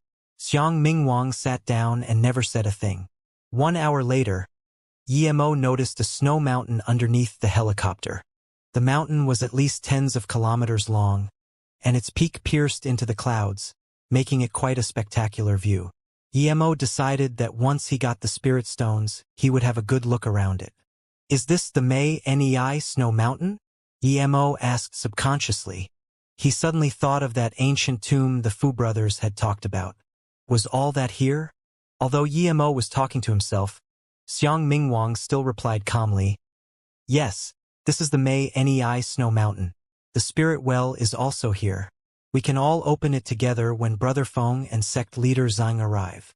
Emo nodded. If the Xiang Mingwang played ant tricks on him, he would kill him. There would still be Fengwu who knew the whereabouts of the spirit well. Looking down from the helicopter, Emo saw a small river, probably the Liansong River. The chopper flew past the peaks for another hour before landing at a flat platform at the waist of the mountain. The man called Yen Kai was already waiting there. Other than him, Emo didn't sense anyone else. Emo got off and found that this place had to be at least 3 or 4 kilometers above sea level. Everything was covered in snow. This would be a fitting place for immortals. Emo sighed silently. If a hidden sex were to be founded here, it would definitely prove to be a good place for them to develop. The spirit well is here? Emo looked at Xiang Mingwang confusedly. Xiang Mingwang said coldly, "The spirit well isn't here, but this is the origin of our gourd cave. The valley beneath those clouds is our sect." Emo's voice turned cold. "Xiang Mingwang, do you think I don't dare kill you, or that I can't kill you?" Xiang Mingwang didn't resemble a rash person at all now and just said, "If you're scared, you can immediately get the pilot to fill up gas and take you away. It was our sect who discovered the passage to the spirit well. To be precise, the spirit well belongs to us." Emo laughed. He wouldn't believe that the gourd cave would be so honorable as to share their own spirit well. Xiang Mingwang didn't seem to notice Emo's scorn and just kept talking. "The spirit well can only be opened by great heaven masters or 4 masters who exceed the earth-level peak stage. The duration it opens for is only 3 days. Our sect leader has been in solitary cultivation for more than 10 years, and so we can't open it ourselves. Thus, we invite other sects to open it together. Usually it's me, Brother Feng, Wang Lenchan, and Bian Shihai, But this time, those two didn't come, so we invited you and Xianxia. So that was it. Emo nodded. This was actually quite credible, but Emo felt that there had to be a hidden reason why Xiang Mingwang had sent Feng Wu away. Whatever it was, he simply needed to be careful. Thinking about how he had even successfully sieged Diansong, Emo couldn't help but feel prideful. So what if it was the great and mighty Gourd Cave? Even if they were the #1 sect, he wasn't afraid of them. Xiang Mingwang then turned to Yan Kai and said, Yan Kai, take Emo to the spirit well. I will meet with Brother Feng first. Then, he went on the helicopter and quickly left. Seeing Emo frown, Yan Kai opened his hands and said with a smile, Sect Leader Yi, please come with me. Then, he just walked down the stairs to the Gourd Cave. Emo smiled and followed without hesitation. Seeing this, Yan Kai smiled even more. As he walked, he started to talk about the snow mountain like a tour guide. Emo listened, and even though he wasn't interested at all, Yan Kai kept on talking like a woman. An hour and a half later, the two had walked over countless barriers and harsh terrain before reaching a metal chain bridge. Emo scanned it. The metal chain was at least 500 m long. His spirit sense couldn't see the end of it. His eyes were covered by white mist, so he could only see tens of meters ahead. Couldn't have been easy to set this chain up. That's the #1 sect for you. Yan Kai turned around and said to Emo, after this chain, we will be almost there. Then he jumped on first, and his figure soon disappeared into the white mist. Emo smiled in contempt and went onto the bridge too. Yan Kai was very fast, and in just a few moments, he had passed more than 700 meters of metal chain. He let out a breath of relief and looked back subconsciously. But then, he found out that Emo was already standing on the platform with a sneer on his face. Yan Kai's heart skipped a beat. He didn't even know when Emo got in front of him. He was an Earth-level middle stage. Thinking about this, he couldn't help but shiver. If Emo had wanted to kill him just then, he would already be a body by now. Yan Kai smiled up to Emo fawningly and informed that after 10 more minutes on this road, they would be reaching the Gourd Cave. Emo had a plain expression on his face and said, you just need to lead the way. Don't worry about anything else. Yes, Sect Leader Yi, please follow me, Yan Kai said carefully. As Yan Kai twisted and turned a few times, the view opened up to show a broad terrain. Emo couldn't help but be amazed at the hidden sect's searching skills. Whether it was Diansong or Serenity, they were all too well hidden. Without someone to lead the way, he wouldn't be able to find the place even after half a month. Emo was even more bewildered to find that the landscape did indeed resemble a gourd. After arriving there, Emo clearly felt the temperature rise up. Emo suddenly thought, if one day I am sick of city life, it wouldn't be bad to live here. The only thing Emo didn't like was that the terrain was a valley, and it didn't have that view you can only have from the peak of a mountain. Emo walked down a stone tablet road which led to a huge palace and a square. At the door, Emo's face sunk. More than 30 people walked out from all directions, and he saw that Xiang Mingwang had already returned. Did he believe they could kill him? An old face appeared from the middle door, and someone stood on the square looking at Emo as they said, you're the Emo who killed so many of our sect members? Emo looked at the old man and his heart sunk. For the first time, he couldn't see what his power level was. Also, this old man gave him a death threat feeling. It was the first time he had such a feeling. The old man was a strong enemy. He had a certain temperament of vastness to him that almost made Emo think of the pressure foundation establishment cultivators had. If Emo hadn't been sure that there were no cultivators in Gourd Cave, he would be running now. The old man was too scary. Emo gathered all his chi, so he was ready to break through their barricade. He had been too careless. He didn't expect there could be someone that terrifying in Xiang Mingwang's base. If Emo had known there was an old guy like that, he would have killed Xiang Mingwang at the top of the Broken Top Mountain. I am the Emo, the one who has killed your Gourd Cave's members. Emo breathed. Since he had already come, he needed to face it. Even if he couldn't run away, he would drag a few with him. You're very bold. You killed my sect members, but you still dare to come here empty-handed. This old man said plainly and then took a step forward casually. An invisible force charged at Emo and his clothes flailed. It was as though a big hammer smashed him in the chest. He subconsciously used his chi around his body to calm down. Still, he was shook hard. Was that old man at great heaven level? If he was, then what was Tan Jiao supposed to be? Didn't people say there were no great heaven masters? Where did the old man come from? These big sects were not easy to deal with indeed. It seemed that the Jiuming Academy and the Wang family might also have people like these as well. If that was the case, then he really had been underestimating this world. The old man saw that Emo had taken his inner chi blow and was a little surprised. That move seemed simple, but Emo could take it without taking a step back or getting injured. This was no simple challenge. For the first time, Emo caused in him a strange feeling. The old man sighed. He seemed to be struggling to talk. Emo, you could accomplish great things. Such a pity. Sect leader, he killed our elder and humiliated our sect. Our genius sect member Lu Ran was also killed by him. Even Peng Nigue lost an arm. If you hadn't come out in time, our 1,000-year-old heritage would have been gone to waste, and we wouldn't have been able to keep the spirit well, Xiang Mingwang said respectfully. Are you the sect leader? Emo was shook. He didn't expect the sect leader to suddenly finish his solitary cultivation. That's right. I am the sect leader of Gourd Cave, Renpingchuan. Since you killed that many sect members of mine, then no matter how genius you are, you need to stay here today, Renpingchuan said plainly. Emo sneered. He was going to give his all, he couldn't dodge it either way. He looked at the extremely old man and sneered again. Sect leader Ren, I respect your power, but not your character. Your sect provoked me. Am I not allowed to retaliate? Renpingchuan said slowly, my Gourd Cave sect is the biggest sect in the outer hidden sections. We don't need you to teach us what to do. Moreover, Xiang Mingwang just asked you about your heritage. Even if he killed a person of yours, you can't retaliate against us. Emo laughed. Old fart. How shamelessness. I was wondering why the Gourd Cave people were all so shameless. It seems that's all part of its heritage. Old thing, just because you reached great heaven, don't think that you can do anything to me. Ren Pingchuan didn't seem to hear Yemo's curses. He just looked up into the clouds with a frown.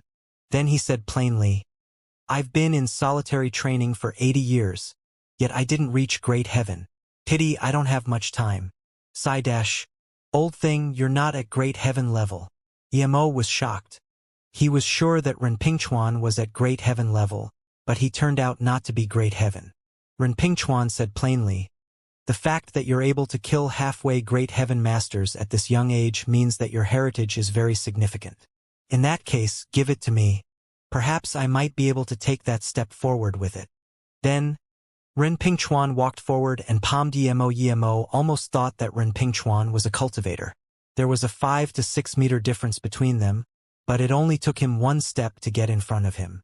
Before the palm even landed, the searing wind and a sharp killing intent were already looming over him.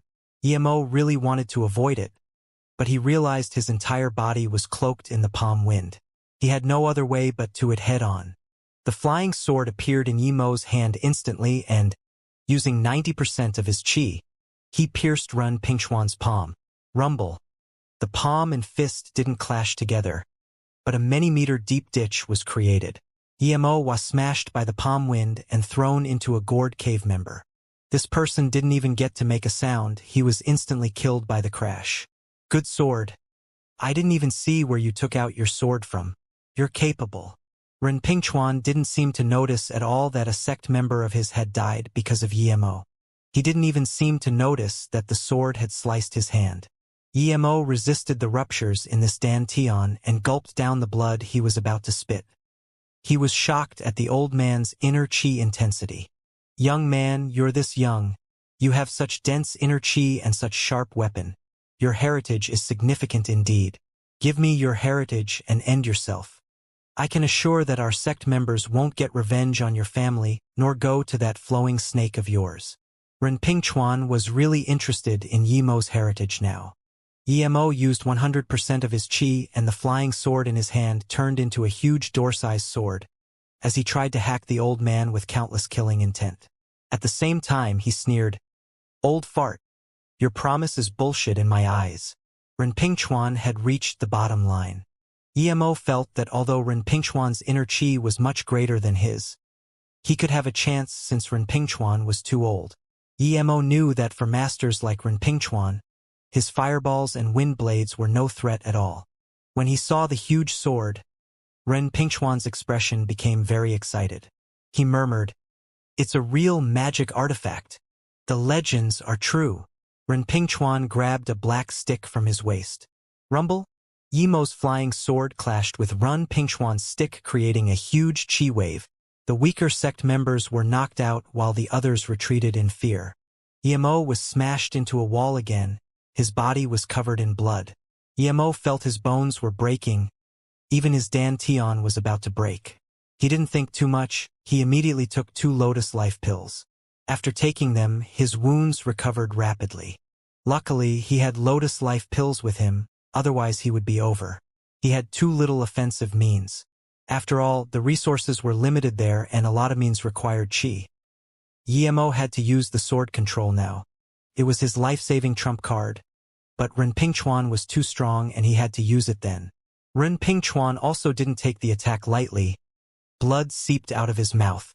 "Young man, you've completely annoyed me now," Rinpingchuan said. He hadn't seen Emo take the pill, and even if he had, he wouldn't care. There was no pill that could help him recover after such heavy injury that quickly. "You go cut off his legs and bring him over. He shouldn't be able to move anymore after that." Rinpingchuan pointed at a black-level tertiary stage man and said, "Yes, martial ancestor." The person rejoiced and ran to him. Emo subconsciously looked for the road he had come from and found that it was sealed. Xiang Emingwang thought Emo was hoping for Fengwu to appear and sneered, "Fengwu and Xianxia won't be coming. Don't count on that. Even if they came, they wouldn't help you." Emo ignored Xiang Mingwang. His flying sword moved again and split the black-level stage man in half. "How dare you!" Rinpingchuan yelled. His stick brought a whirlwind of killing intent as it smashed Yemo's leg. Rinpingchuan couldn't control himself after seeing Yemo still had the ability to kill after that. Rinpingchuan's cane brought a bursting force with it that shook the entire square.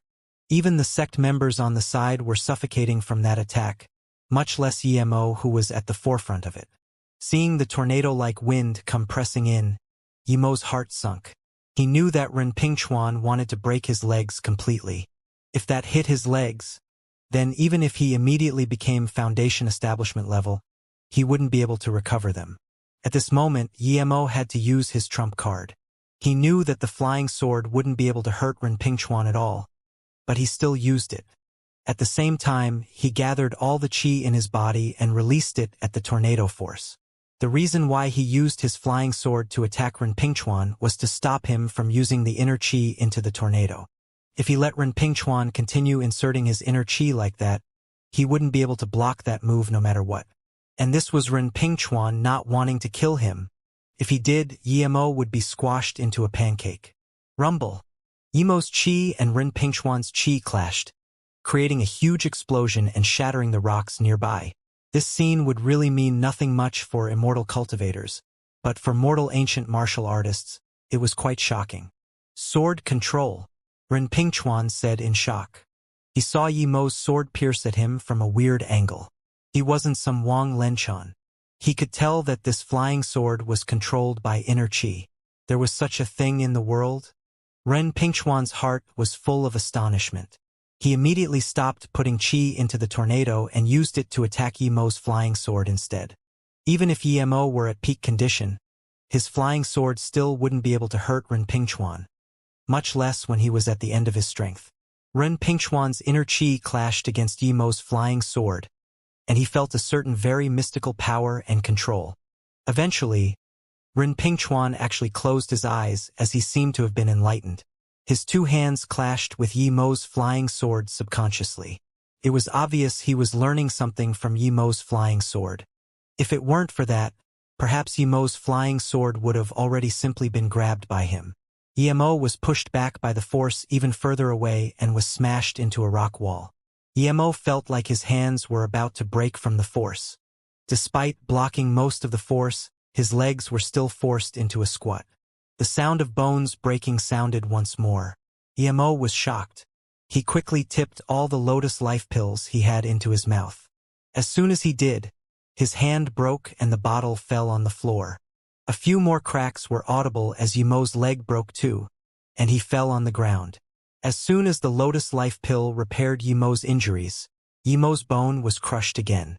Emo felt lucky that he had used his flying sword rather early on and that tornado was at the end of its force. If he hadn't done that and Renpingchuan had kept inserting qi, his hands and feet would have been completely pulverized. Emo looked at his flying sword, and his expression turned very ugly. His flying sword wasn't causing any threat to Renpingchuan at all. Instead, he was sitting on the ground with his eyes closed as though trying to understand something. This old fart. Emo took back his flying sword tight away, but Renpingchuan's hands kept moving. Emo was shocked. If Renpingchuan reached great heaven from that, he wouldn't be able to live no matter what. Emo wasn't going to let him stay in that enlightened state. He used his flying sword, and it rapidly pierced Renpingchuan's shoulder, but Renpingchuan still sat there, moving his hands. Suddenly, a strong force erupted from Renpingchuan. Emo was stunned. Renpingchuan was beginning to reach great heaven. The force of reaching great heaven was this big. It would seem that Tanjiao really hadn't been great heaven. Just as Emo wanted to keep using his flying sword to attack, Xiang Mingwang yelled, "Sect leader is about to ascend to a greater boundary. Emo is at his end now. Charge up and kill him." Even if Emo weren't injured, he would have quite some trouble facing this many masters. Emo could tell that these people were stronger than Wang Lenshen's entourage back then. Emo killed 6 Earth and Black level attackers with his flying sword, but his inner chi and spirit sense depleted rapidly like that. Xiang Mingwang's long sword pierced Yemo's chest. Emo used his chi to accelerate the effect of the lotus life pills, but he was just too heavily injured. Even multiple pills couldn't help him now, and he was only getting more and more wounds. Emo knew that the moment his chi was completely depleted would be the moment he died.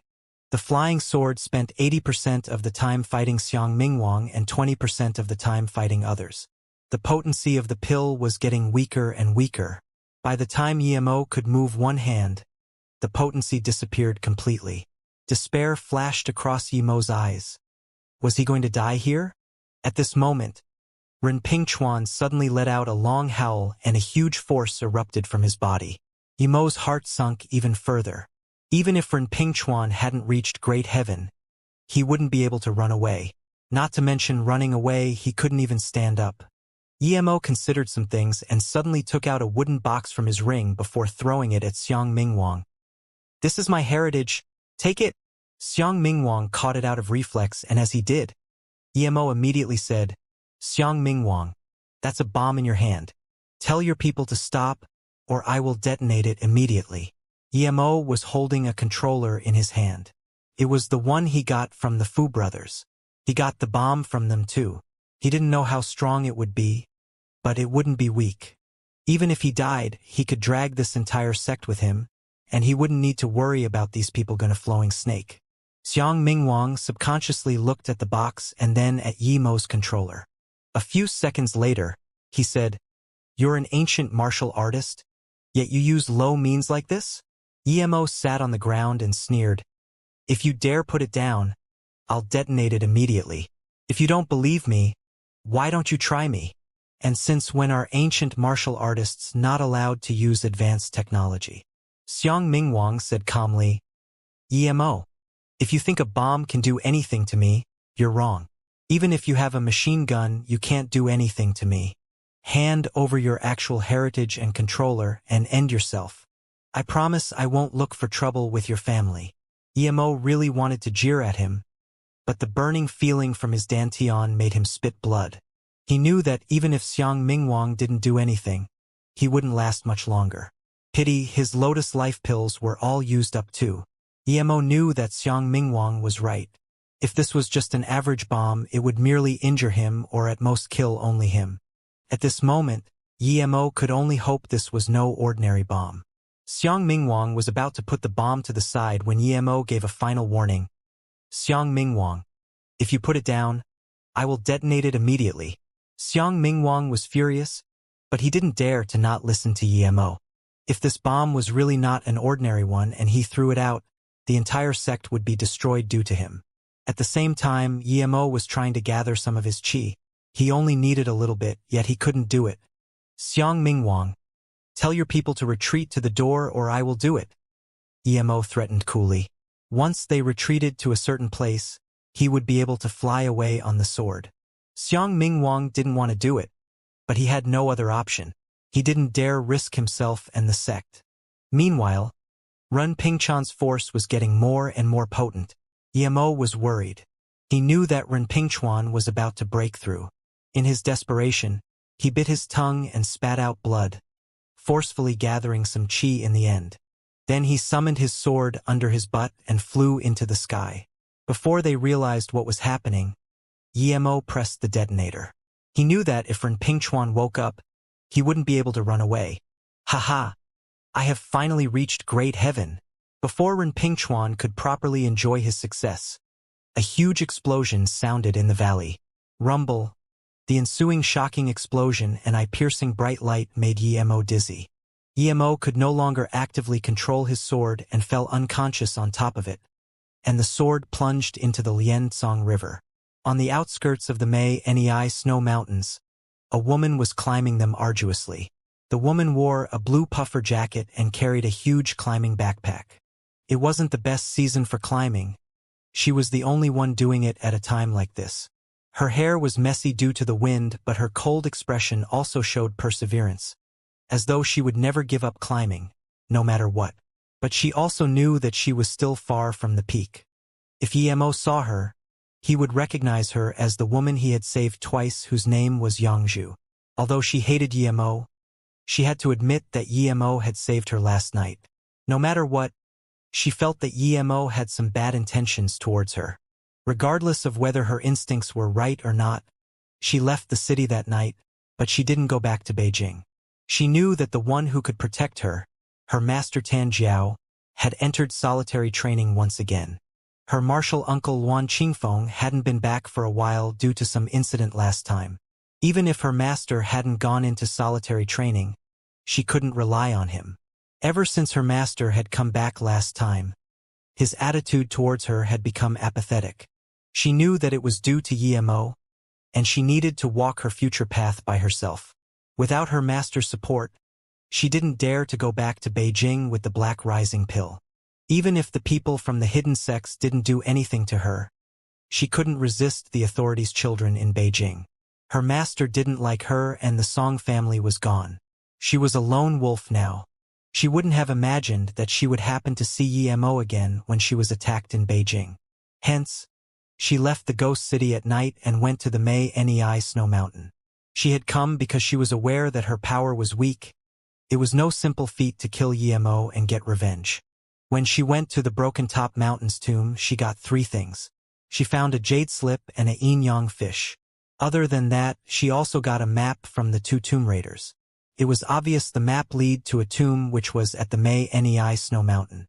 If it had been some other time, she wouldn't have cared about it, but what she got from the Broken Top Mountain changed her mind. That night, she had overheard the 2 tomb raiders saying that the tomb belonged to a descendant of Yuan Tiangang. Yuan Tiangang was a mage of the Tang dynasty. It said that he knew Dao art. If he did, she might be able to get it from the tomb. She couldn't figure anything to do with the fish, but she somehow got an inner qi cultivation method from the jade slip. When Song Yangzhu focused on it, the jade slip turned back to normal. She had thought it was just an illusion, but when she practiced according to the cultivation method, she found that in one night her inner qi had become stronger. This discovery made her very happy. Still, she was disappointed to find out that she couldn't get anything from it when she tried investigating. This made Song Yangzhu more fervent about going to the ancient tomb in the Nei snow mountains.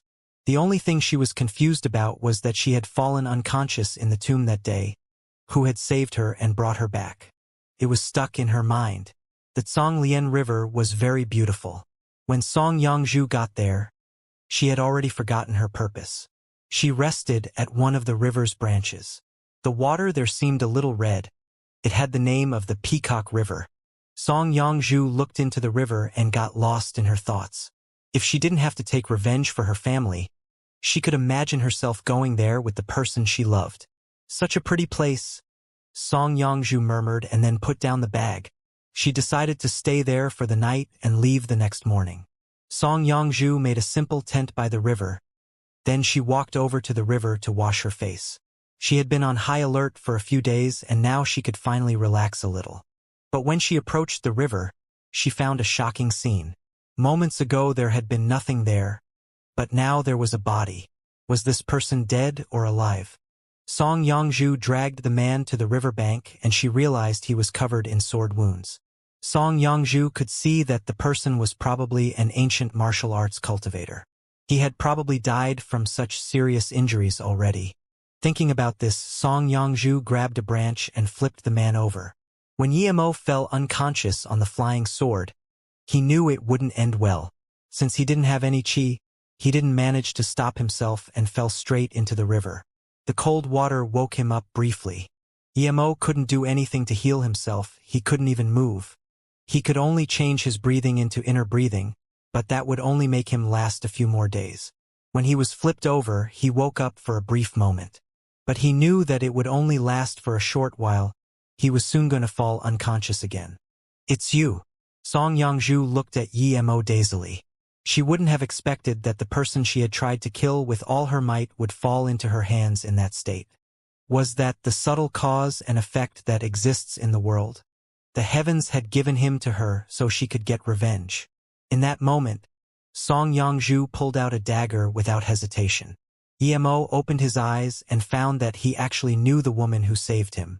It was the cold woman he had saved twice before. Yemo didn't realize that this woman wanted to kill him. After all, she had seemed to merely dislike him, not to the extent where she wanted his life. Perhaps she disliked him due to what happened at the Special Forces barracks? He thought Song Yongzhu had saved him, and upon seeing her, he felt relieved. Good people got good returns indeed. He saved her twice and now, she saved him. Thinking about this, Yemo forced a smile through the pain and said, "It seems I'm quite lucky today." Then, Yemo closed his eyes and started to heal himself with chi. Without the Lotus Life Pill, he could only rely on himself to heal his injuries by performing inner chi cycles.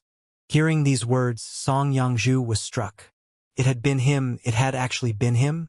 She remembered how that night at the tomb, she was so scared she fainted, but she still had some bit of consciousness left.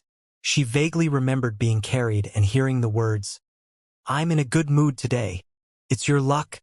I'll bring you out." When she woke up again, she found herself in her hotel room. She knew that hadn't been a dream but just didn't know who it was that saved her. The way that man had said lucky was the exact same way as Yemo just now. Song Yongzhu was dazed. She didn't think the person she wanted to kill would turn out to be her two-time savior. Enemy or benefactor? Enemy or benefactor? Song Yongzhu's hand was shaking. She wasn't sure if she should kill Yemo or not now. What should she do? Yemo didn't know what Song Yongzhu was thinking and was fervently healing himself. He didn't expect himself to be wounded so badly this time. Yemo knew that his power was at the peak of the outer hidden sex, yet he encountered this hardship. Without some fortune, he wouldn't be able to power up any further. That Renpingchuan was really strong, but that bomb was pretty powerful too. Even Renpingchuan might not have been able to survive that explosion. It would be best if he died from the blast. Yemo was sure that all the other Gourd Cave members were dead. Seeing the unconscious Yemo, Song Yongzhu struggled before praying by the river. "Grandpa, Yemo is an enemy of the Song family, but he saved me. I want to kill him, but I really can't kill an unconscious person, someone who has saved me before at that. Grandpa, what should I do?" Song Yongzhu was crying helplessly by the river bank. Yemo wasn't completely unconscious, and he heard Song Yongzhu's words clearly. So she was from the Song family. Yemo's heart went cold, and his chi nearly got messed up. He quickly calmed down, but he truly didn't know whether this was fortune or calamity. The only thing he could do for now was to pray for Song Yongzhu not to kill him. He didn't have a single strand of chi or spirit sense in his current state, but even if he had some, he wouldn't be able to kill Song Yongzhu, because he couldn't move at all. Furthermore, he didn't have his flying sword anymore. Without his flying sword, even if he recovered, his fighting power would be weakened. Song Yongzhu cried as she picked up the dagger and walked in front of Yemo. Yemo thought, "Am I not going to escape death after all? Yemo, I can distinguish clearly between enmity and kindness. You saved me once, so I won't kill you today. Before, you brought me out of the tomb, and today I pulled you out of the river. Whether or not you can survive is up to you.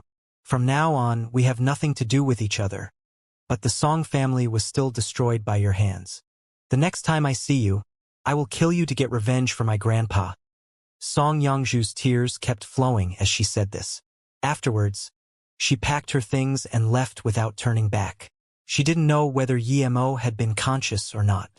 Yemo could hear Song Yongzhu's footsteps get further away and let out a breath. Although he was still in the middle of snowy mountains and if he wasn't able to recover, he would still die, that was definitely better than being killed right there and then. In the depth of her heart, Song Yongzhu hoped Yemo would die from his injuries or get eaten by some wild animals, but she stopped herself from thinking about it.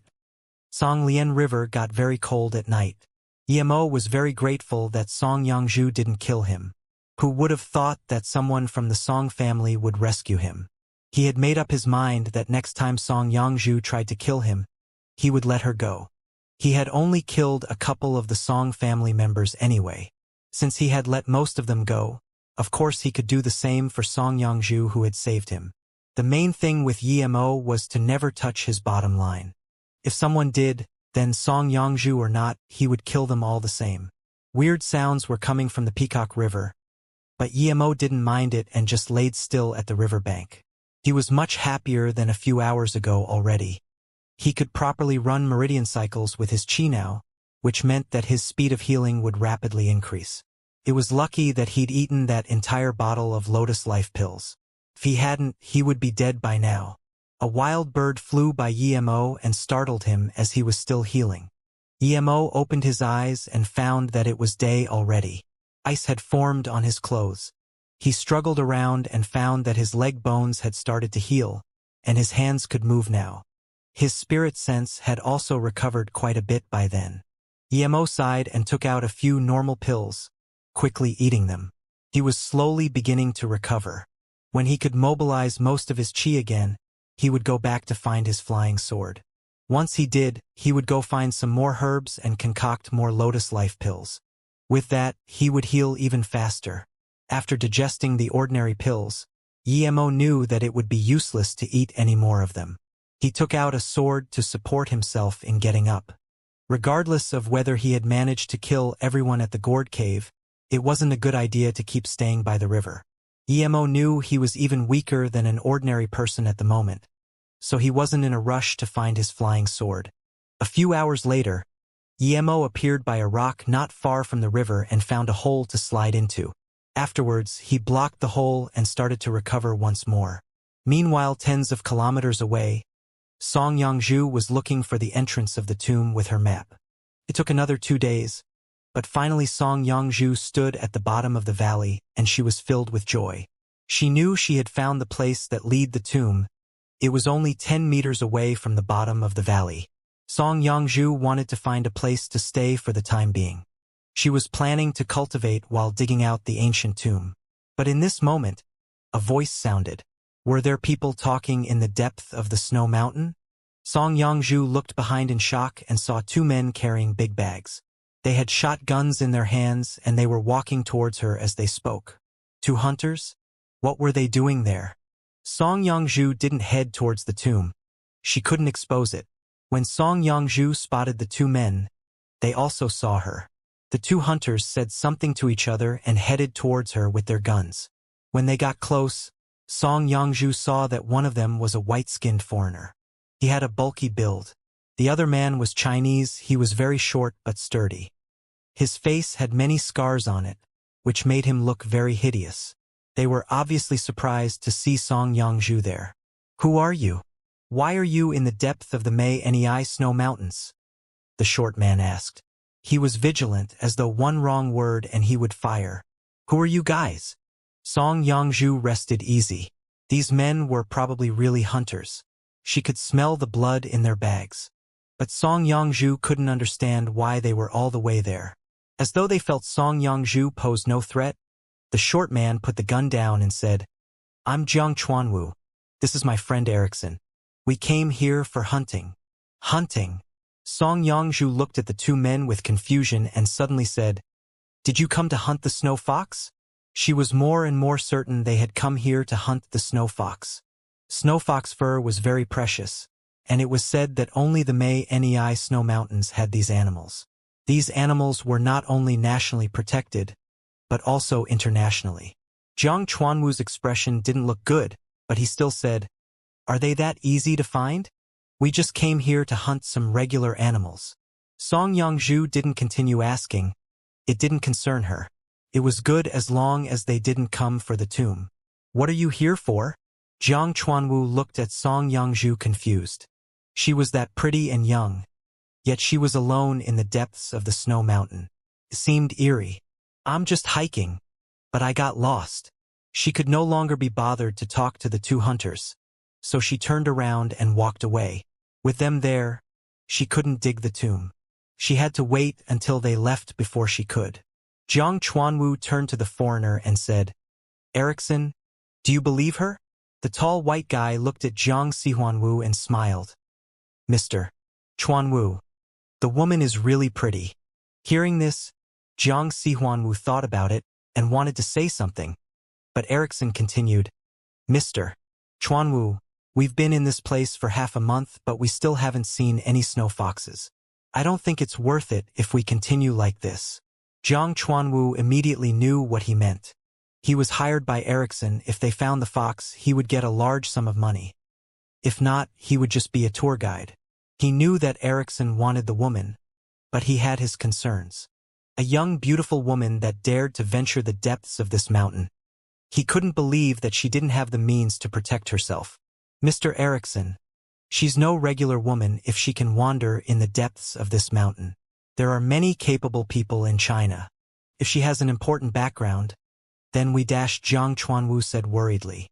Erickson smiled. We'd be sent to jail for poaching snow foxes. Now that she knows our purpose, if she reports us, then we would He didn't finish the sentence. Jiang Chuanwu knew what Erickson meant.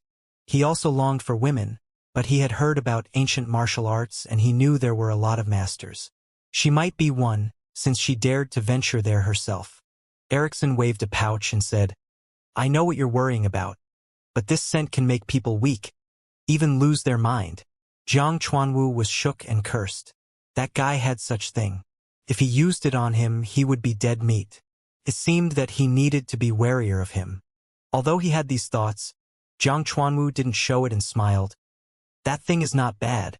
But if we smelled it too, wouldn't we be also disabled? Don't worry. I have the cure for it here. Erickson took out a green capsule and gave it to Jiang Chuanwu.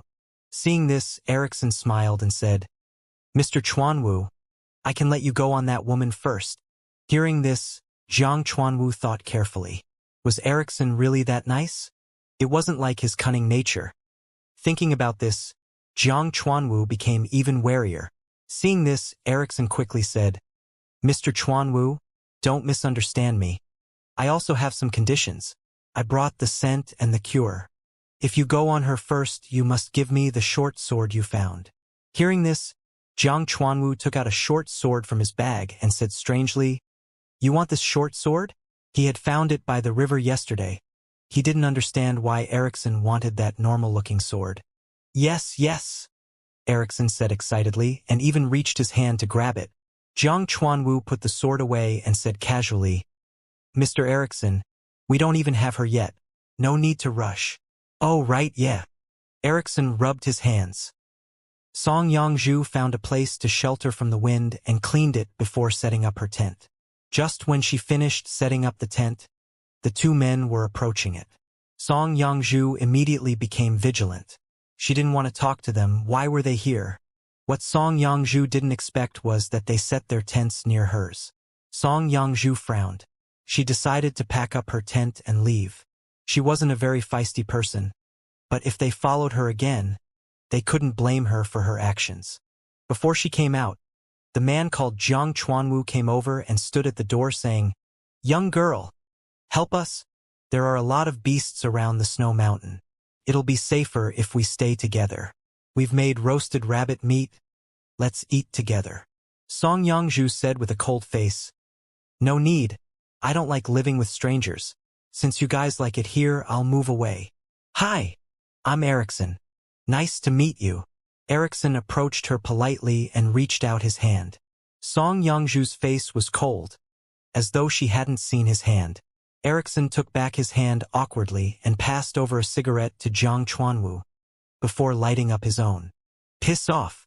The two had dared smoke in front of her tent and make all the smoke go inside. Song Yangzhu couldn't endure any longer and decided to give those two a lesson. Jiang Chuanwu suddenly spat the smoke onto Song Yangzhu's face and creepily muttered, "Young girl, in the depths of this barren mountain, wouldn't it be good if we accompanied each other? It'll be warm." Killing intent flashed across Song Yangzhu's eyes. Just because she had never killed before didn't mean she wasn't able to. Song Yangzhu kicked out, sending Jiang Chuanwu flying tens of meters away. He couldn't crawl up from the ground for a long time. Then Song Yangzhu kicked Erickson the same way, and he flew far away, harshly landing next to Jiang Chuanwu. As soon as she did that, she felt something wasn't right. She felt weak and extremely lustful. Song Yangzhu immediately realized that there must have been something fishy about that smoke, but she didn't even have the strength to step on the cigarette to put it out. "Didn't you promise the smoke?" Jiang Chuanwu didn't finish complaining, because he saw Yangzhu stumbling. "Hee, this is made from authentic African red snake grass. No matter how conservative she is, she won't be able to control herself."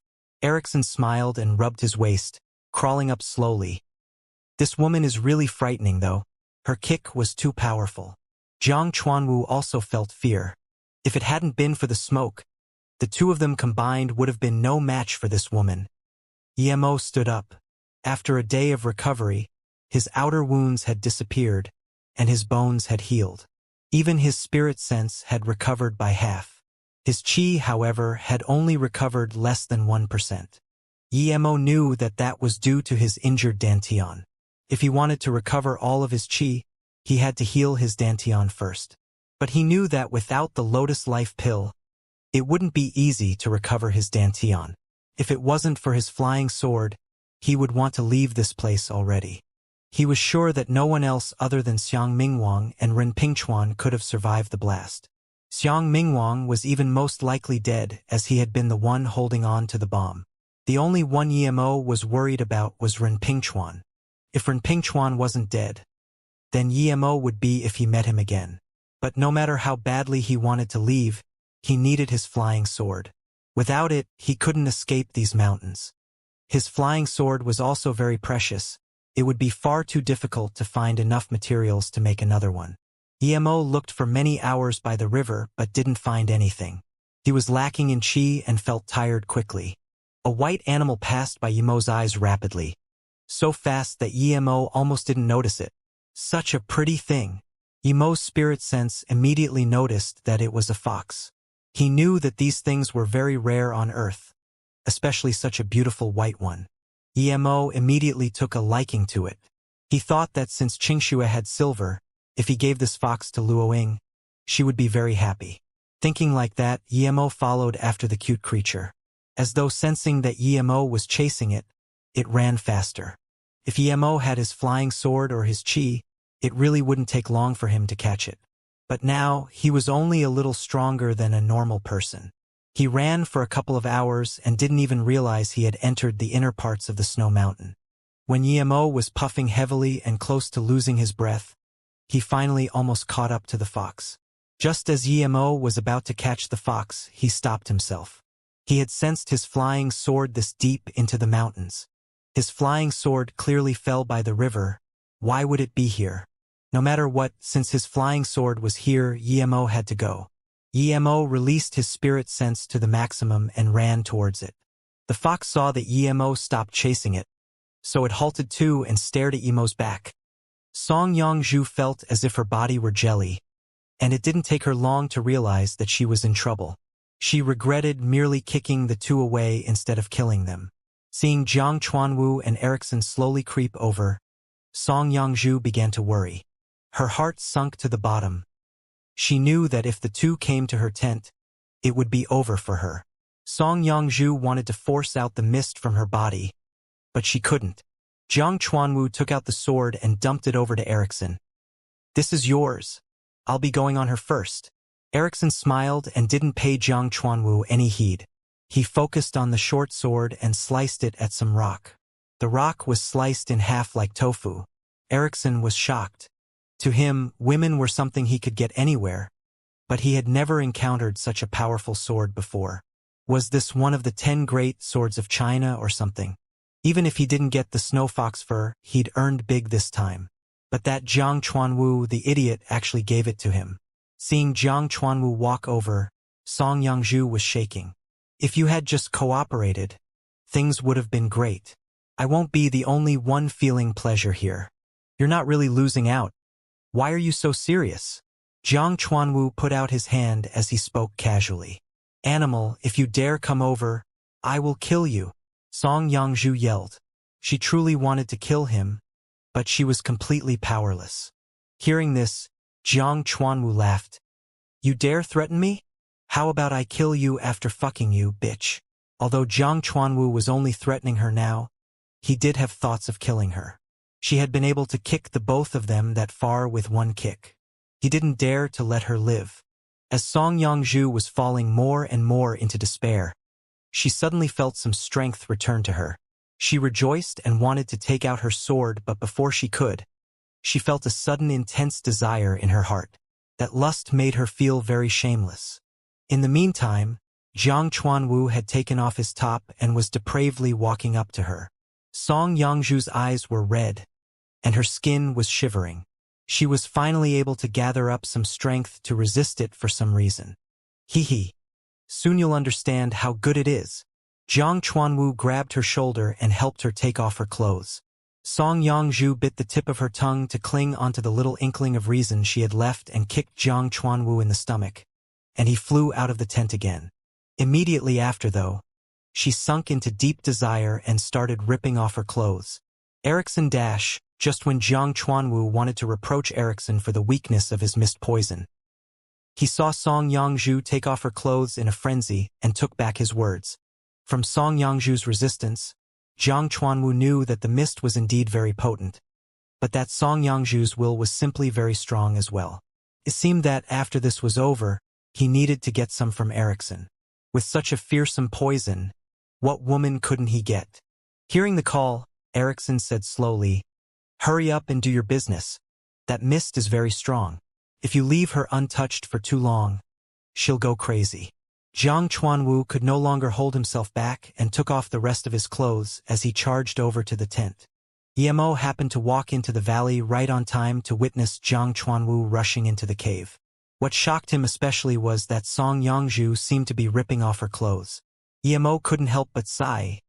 This world was really small. Emo immediately knew that Song Yangzhu had to have been drugged. He couldn't let this go, especially since Song Yangzhu had saved him before. Emo let out a sneer. "Great. Abusing women in the depths of a mountain, huh?" Jiang Chuanwu heard it and quickly stopped. He saw Emo walk over, and he reacted quickly, calling out, "Erickson, kill this guy. Quick!"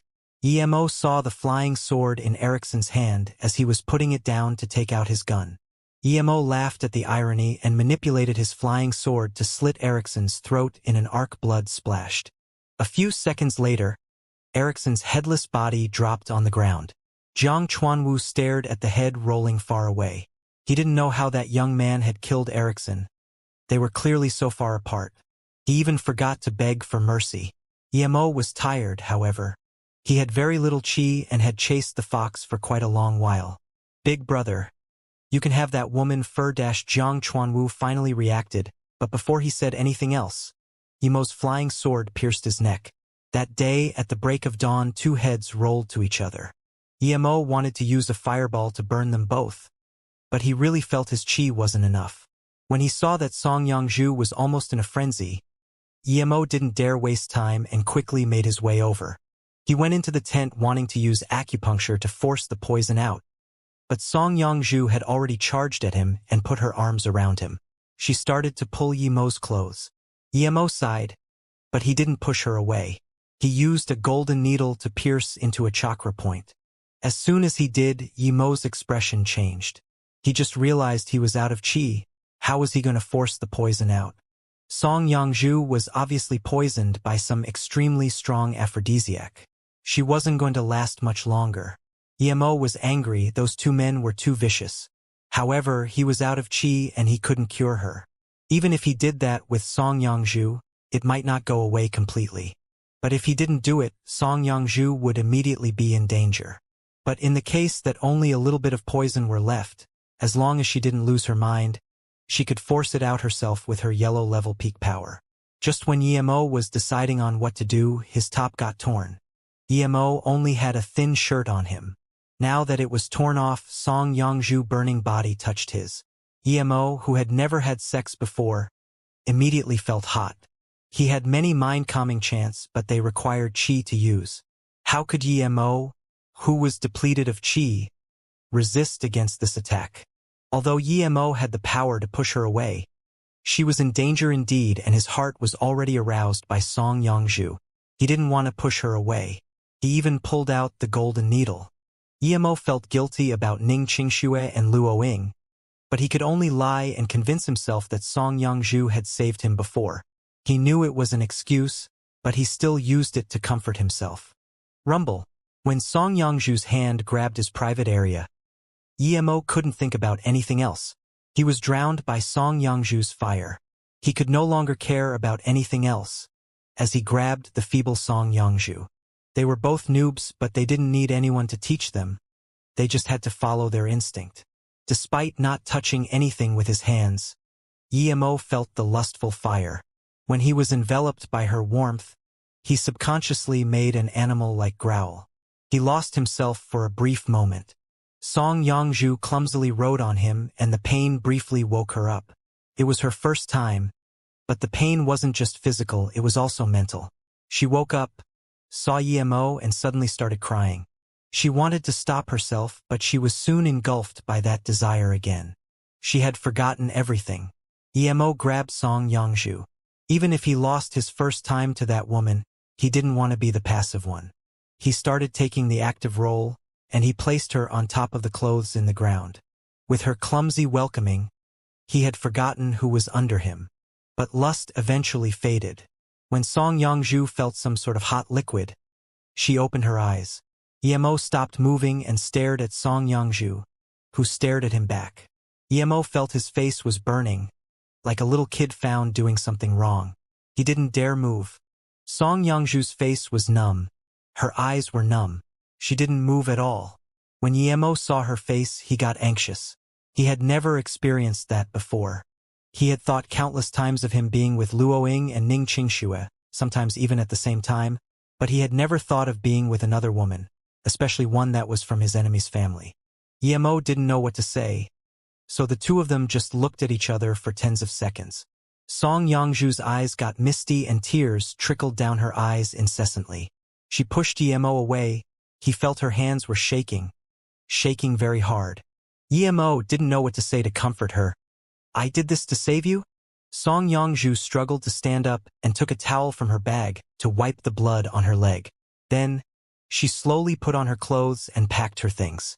She just walked outside with that big bag of hers, not even taking the tent. From beginning to the end, she didn't say anything to Yemo, and he didn't know what to say either. After Song Yongzhu walked outside, Yemo slapped his head, packed everything up, including her tent, and chased her. Although he didn't love Song Yongzhu and she was her enemy, that woman was still his first one. Yemo was an emotional person and he couldn't just do nothing about it. "Don't come over." Song Yongzhu looked back at Yemo with madness in her eyes. Her voice was a little cracked. Yemo believed that if he went to her, she might even try to kill him at all costs. Despite having his flying sword, he only had a bit of qi, hence Song Yongzhu might be able to kill him. Yemo sighed and threw her tent on the ground. "This is yours." Song Yongzhu picked it up silently. The madness in her eyes had become dejection. Then, she slowly turned away and left. The moon appeared and its moonlight was reflected on the snow mountain, lighting up the area with a smooth, pale light. Song Yongzhu's figure disappeared from Yimo's sight, but he still stood in the same place without moving for a long time. He didn't know how to feel. Was he wrong? Had he become soft? Yimo frowned. In the cultivation realm, power was everything and so was there. If he hadn't had power, he would have been killed long ago. The Song family wanted him dead. So why couldn't he kill them? How could he doubt his heart because of something like this? Cultivation was to pursue the great Tao that went against the heavens. If he couldn't even control his heart, how could he reach the pinnacle of power? Thinking about this, Yimo opened up. Even the confusion towards Song Yongzhu disappeared. He stood there and howled. He felt his wounds recovering a little. He was sure that once he fully recovered, his state would increase a step too. Song Yongzhu heard it and paused for a moment. After Yimo's howl finished, she kept going. A white fox was hiding in a corner of the valley and, when she heard Yimo's howl, she carefully peeked out and stared at Yimo. Yimo turned back and saw that fox again, which was a bit strange in his opinion. It had managed to not be caught by him during the day, so why did it come back? Was it not afraid of being caught by him? The small fox saw that Yimo had noticed it and turned to run. Yimo smiled and didn't bother chasing the fox, instead walking into the remaining tent to recover. He had had some enlightenment just then, so it would be good to use the opportunity to cultivate. Meanwhile, Song Yongzhu had returned to the tomb she had been planning on digging through during the day. She didn't know what she should do now. Should she keep digging the tomb to find a way to get stronger and kill Yimo? Or should she not kill him? She knew that Yimo had saved her, but she couldn't bear being saved by an enemy again and again, even losing her virginity to him. Song Yongzhu's heart was in turmoil. If she were to give up on getting revenge from Yimo, she would lose all direction in life. If her master was still the same to her as before, perhaps she could go back and cultivate. But after her master had distanced himself from her, her only motivation had been revenge. Yet now that motivation had been blurred. Song Yongzhu didn't continue cultivating, nor did she eat the black rising pill. She didn't want to think about Yimo and would rather nothing had happened. She could only bury the memories in the depth of her heart, never to remember them again. She even hoped that she would never have to see Yimo again. Song Yongzhu sat by the tomb for a long time before starting to dig. In the end, she realized that she didn't know what to do nor where to go other than doing what she had planned at the tomb site anyway. As though not knowing fatigue, she dug for 2 hours straight before eventually stopping because she stumbled upon a random passage. Someone must have dug a passage here, but due to a collapse, the entrance had been blocked. Song Yongzhu crawled into the tunnel with great care. After all, she had never raided a tomb before, nor did she know anything about checking oxygen and stuff. Luckily, she did know that ancient tombs had some danger to them. She had experienced some of that danger before, so she had brought a long sword with her. The tomb was dim and seemed to stretch on forever. Song Yongzhu wore a mining torch on her head, but with the small amount of light it provided, the bleak tunnel seemed kind of eerie. Song Yongzhu felt goosebumps. This was clearly a tunnel deep inside the mountains, yet she could feel wind. The bleak wind made her shiver. She suddenly stopped and thought, what am I still doing here? Was she really going to get stronger to kill Yimo? Could she truly do it when she saw him? Song Yongzhu didn't dare think about it anymore. She felt that after the events of last night, Yimo's position in her heart had changed. She tried to avoid him, but she couldn't help feeling her killing intent towards him seemingly decline. She should just leave and find some place to live the rest of her life. She didn't want to see him ever again, nor anyone else she knew. But before Song Yongzhu could turn around and depart, she felt a sudden coldness from behind her and swung her sword back subconsciously. There was an almost indistinguishable shriek, and Song Yongzhu was scared into sweat. She was sure that her long sword had cut something. There was a huge rumble, and Song Yongzhu sensed the tunnel behind her collapse. Song Yongzhu was shook and quickly took out a shovel to dig. But before she could start, she felt that coldness behind her back again. Song Yongzhu dropped the shovel and slashed backwards once more. The frigid feeling disappeared, but Song Yongzhu didn't dare to start digging again. She felt as though that thing would try to scratch her as soon as she turned around, and this was a danger she could see nor sense. Song Yongzhu gazed into the tunnel and saw nothing special. She carefully picked up her shovel again, but before she could apply force, it actually broke. Song Yongzhu looked dumbly at this very high-quality shovel. She didn't know why it could possibly break. Were there really ghosts? Even though she was at the peak of the yellow level, Song Yongzhu still felt scared. She thought of the ghost she saw back at Broken Top Mountain. After standing still for a long while, Song Yongzhu felt a little sleepy. She bit the tip of her tongue and remembered that this place had to be lacking in oxygen since the tunnel collapsed. Was she going to die here? Why should she be afraid of death? Song Yongzhu thought, what would be the point to living anyway? Suddenly she didn't want to dig anymore, and she brought her long sword along as she walked deeper into the tunnel. It was as though the thing was scared of Song Yongzhu's sword, because Song Yongzhu walked for a long while without being attacked. As she walked along the path, Song Yongzhu saw a faint harmonious light emanate from somewhere. Had she walked out already? Song Yongzhu sped up. Even if she was going to die, she didn't want to die in a dark tomb like this. Seeing the source of the light, Song Yongzhu was stunned. From her birth till now, she had only ever heard of luminous pearls in fairy tales, yet now she was actually seeing 8 of them. They were all embedded in the stone door, giving the tomb a royal feeling to it.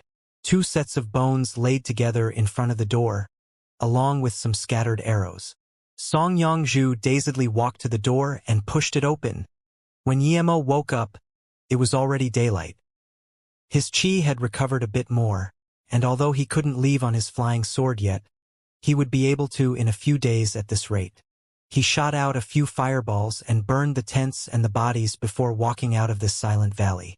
Although he didn't know what Song Yongzhu was doing here, since she'd left already, he didn't need to think about it. Even though Yemo was also embarrassed at the incident, he didn't feel regret.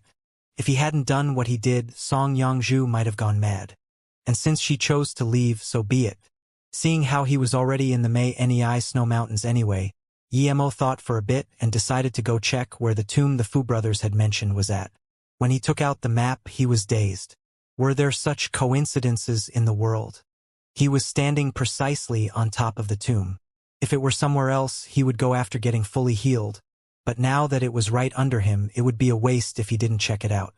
Yemo walked along the foot of the mountains for a bit and stopped when he saw a tunnel, which seemed rather freshly made.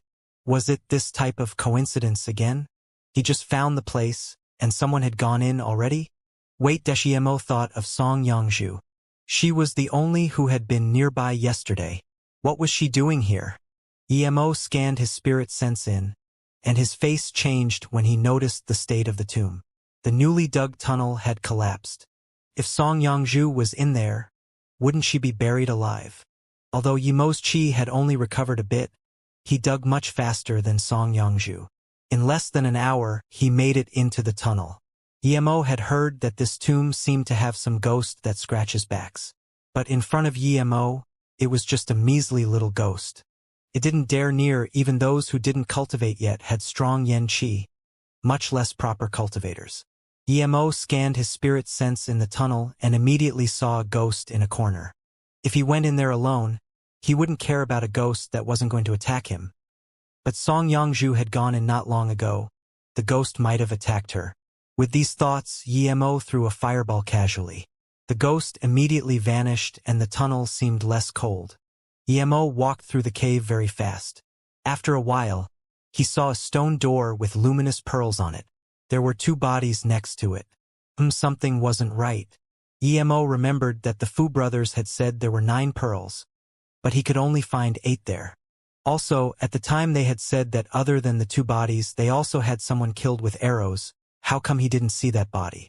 Yemo didn't mind that. He cared about where Song Yongzhu had gone. How come he couldn't see her inside the tunnel? Yemo knew that the stone door could shoot arrows, so he threw a rock at it, but no arrows were shot. Had all the arrows been used up? Regardless, Yemo took out the 8 luminous pearls. They were worth a fortune. He wasn't going to leave them for someone else. After that, Yemo approached the stone door.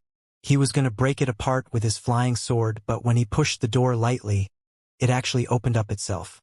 Emo walked inside and found that he was standing on a platform with a circumference of 1 meter. Outside the platform there was a deep abyss. Luckily, there was a stairway that led downstairs in the center of the platform. Just when Emo decided to go down, the stone door behind him closed. Emo turned around and tried pushing the door. Nothing happened, as though the stone door had been locked. Emo was angry. He had gotten tricked to go inside, and the door just closed on him. Without thinking, Emo took out his flying sword and tried to hack the door off. But his flying sword only got to cut 15 centimeters. He then realized that it wasn't a stone door, but a 30 cm thick steel board. The steel board was covered in 15 centimeters of thick granite on both sides. If it was someone else, no one would be able to dig through the door in their lifetime, but it was Emo. He used his flying sword and dug out a big hole in the door. Looking at it, Emo felt satisfied. Probably, not even the guy who designed the door could have predicted that someone could dig out such a big hole in such a short time. Then, Emo walked down the stairs and kept his spirit sense out. After Emo had walked 100 meters or so, he saw Song Yangzhu. Song Yangzhu was at the bottom of the valley, in the middle of an underground river. Her situation didn't look good. Her face was pale and she stood on a rock in the middle of the river. She waved her sword in all directions, but there was nothing around her. Emo charged down the stairs without hesitation and threw a wooden board into the river. Then he stood on it and went towards Song Yangzhu. But as soon as he did, suddenly countless strange black heads appeared around the board. These heads were trying to bite the wooden board. Some even tried to bite Emo's feet. There was a foul stench coming out of their huge mouths with sharp, crooked teeth. Emo was shocked. He had never seen such disgusting fish. They had sharp teeth and crooked scales. Moreover, there was a strange liquid between the scales that made them look very disgusting and ugly. Emo quickly took out his long sword and hacked them. Foul, stanching blood was splashed into the river, and the dead ones were soon devoured by the surrounding fish. Despite so, more and more of them kept appearing. The wooden board underneath him disappeared. Hence Emo quickly jumped and landed on the rock Song Yangzhu was at. Even if those fish couldn't do anything to him, he didn't want to touch them, but especially not since they didn't look herbivorous. If he fell in the river, he would die for sure. Song Yangzhu had already lost the bag and she has just kept hacking with her sword randomly, without noticing in any way that Emo was next to her. She even stabbed him. Emo seized her and he immediately felt a bleak chi inside her body. It was because she had encountered the ghost. So after Emo eradicated the bleak chi, Song Yangzhu calmed down. Although she had lost her torch, Emo's familiar smell made her stop resisting. She sunk into silence. She didn't know how Emo had gotten there as well. Before Emo could talk, even more and more of those fish came to them, as though they were attracted by the smell of blood. Emo took out one of the luminous pearl and Song Yangzhu at once managed to see her surroundings. She got so scared that she screamed. When she encountered ghosts or when Emo took her virginity, she didn't scream. But when she saw those ugly fish, she couldn't resist the fear in her heart and screamed. The rock was too small and the water seemed to be rising, and neither Emo nor Song Yangzhu wanted to fall in the river. Emo would rather encounter 1,000 ghosts than face the fish. But Emo couldn't use his flying sword there. He needed to think of a way to escape. Emo sliced with his sword tens of fish that were instantly killed. Before more fish could charge at them again, Emo gave a luminous pearl to Song Yangzhu and said, "I'll send you up first in a bit. As soon as you get out, leave immediately." "Then you would dash," Song Yangzhu murmured subconsciously. "You go first, I'll come up soon." Then, Emo grabbed Song Yangzhu and threw her onto the stairs perfectly. Emo kept killing the fish. He didn't have a better way to leave the river. He still had the wooden board, but there were countless more fish than before. Song Yangzhu stood on the stairs and looked dazedly at Emo fighting on the river. His image got blurred under the dim light. Just when Emo was trying to figure out how to get out of there, he realized something scarier. The fish could only stretch out their heads before, but now, after eating their own kind, They had started to grow legs and could slowly crawl onto the rock. Emo felt goosebumps as he wondered whether he should use his flying sword. If his chi wasn't enough, he would fall into the river and he would be finished. The fish reminded him of the insects in the desert. They had also become stronger after eating their own kind. What were they? What are you still standing there for? Emo saw that Song Yongzhu was dumbfounded on the stairway, and he couldn't help but yelling that. What was she doing? You dash! Song Yongzhu also got angry. But then she saw the fish slowly crawling up and felt extremely disgusted. She would rather die than see those fish again. Song Yongzhu turned away and left. When she reached the door, she saw the huge hole. She realized that it must have been made by Emo, and she turned back to look at him. Rumbled dirt started to fall, and the stone door also seemed to be falling apart. If she stayed there a bit longer, she would be covered in earth. Song Yongzhu subconsciously ran forward as rocks and earth started to fall from everywhere. When she got outside, there was a larger rumble. The tomb was collapsing. The entire snow mountain seemed to be shaking. When Song Yongzhu got to a safe distance, she rejoiced. If she had been a little slower, she would have been buried alive. But then moments later, she was dazed. Where was Emo? Emo had saved her, but he hadn't made it out himself. Song Yongzhu's mind went blank. Emo hadn't come out after saving her. Song Yongzhu could already imagine Emo being crushed by the mountain, surrounded by those horrendous fish in the river. She should be happy about Emo's misfortune, but she wasn't at all. She stood at the bottom of the mountain, looking at the still raging rock slides, and felt faintly melancholic. She didn't want to cry for Emo, but she couldn't hold back her tears. Why was she crying for her enemy? Why? She couldn't understand. It was as if she could still feel Emo's warmth on her body. Holding the luminous pearl in her hand, she remembered how they were still together as one last night. Yet today, she was here all by herself. Revenge had been taken, but she couldn't pay back the debt she owed. Although Emo was her enemy, he had also become her man. Song Yongzhu thought about her man and fell into a daze. She sat there for an entire day, unendingly crying. Was she crying for having taken revenge or for the man that died? Only she could know. It wasn't until the third day when she finally left. The hunger she felt wasn't even the most torturous pain for her. It was the lack of direction and meaning she felt. But the past is in the past. It's best to never think of it again. Song Yongzhu murmured. From today onwards, Song Yongzhu doesn't exist. I've gotten revenge for the Song family, and now, I'm leaving. Like that, her figure gradually disappeared from the outskirts of the Nei Snow Mountains. With that rumbling sound, Emo knew things weren't looking too good. He knew that if he didn't leave now, he would never be leaving. Emo grabbed onto some wooden board and wanted to throw it to serve as a foothold, but he saw that the stairway had been covered by rocks and earth. Emo instinctively threw the board down in the opposite direction. As expected, as soon as he stood on the board, the fish ate it all. But Emo only needed to gain some momentum from the board as he jumped and landed on the opposite wall. He used his flying sword to pierce into the wall and used it to stabilize his body. As rocks and earth kept falling, many fell on top of Emo. There were some large boulders that smashed into the river, with the water even splashing as high as Emo. Emo quickly climbed some distance and dug a hole in the wall. At any other moment, he wouldn't want to use his flying sword to dig into stone walls. But now, he had no other choice. Just when Emo managed to dig a hole to store himself in, larger rocks started falling. If he had been just a little slower, then no matter how powerful he was, these rocks would have smashed him down. There was another rumbling noise as more and more rocks fell. Emo's heart sunk. He knew something special must have happened. The entire mountain was shaking. He suspected that the wall he was in might fall too. Emo realized that he wouldn't be able to save himself like this, so he quickly started digging into the wall again. Another hour later, the rumbling weakened, but it was definitely still there. Emo estimated that he had to be somewhere in the middle of the mountain. He really was unlucky. He didn't know if Song Yongzhu got out either. Emo sighed. It would be for the best if he never saw her again, but he also felt deep down in his heart that she was his woman.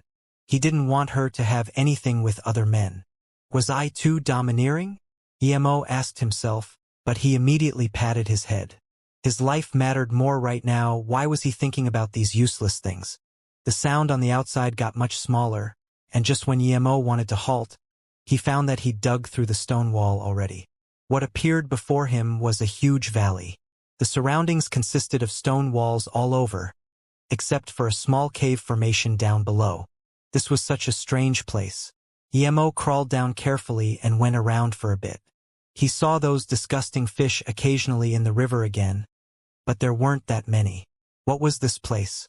Emo looked around and found a place to continue digging. He knew that if he didn't dig through this place, he wouldn't be able to get out. Emo stopped using his flying sword to dig. Although it wouldn't get broken by this much, Emo didn't want to risk it. This was his only magic artifact. It was half his life. He could only rely on the flying sword to get out on the other side. Luckily, he had a lot of weapons in his storage ring. While Emo continued digging, he cultivated and recovered his strength. This had become a habit for Emo. It was lucky that he had food and water in his ring too. A week later, Emo had fully recovered, and his power had as expected reached a higher level, the middle stage of stage 4. He was one step away from tertiary stage. In his joy, Emo dug faster. Another day later, he had dug into a new valley.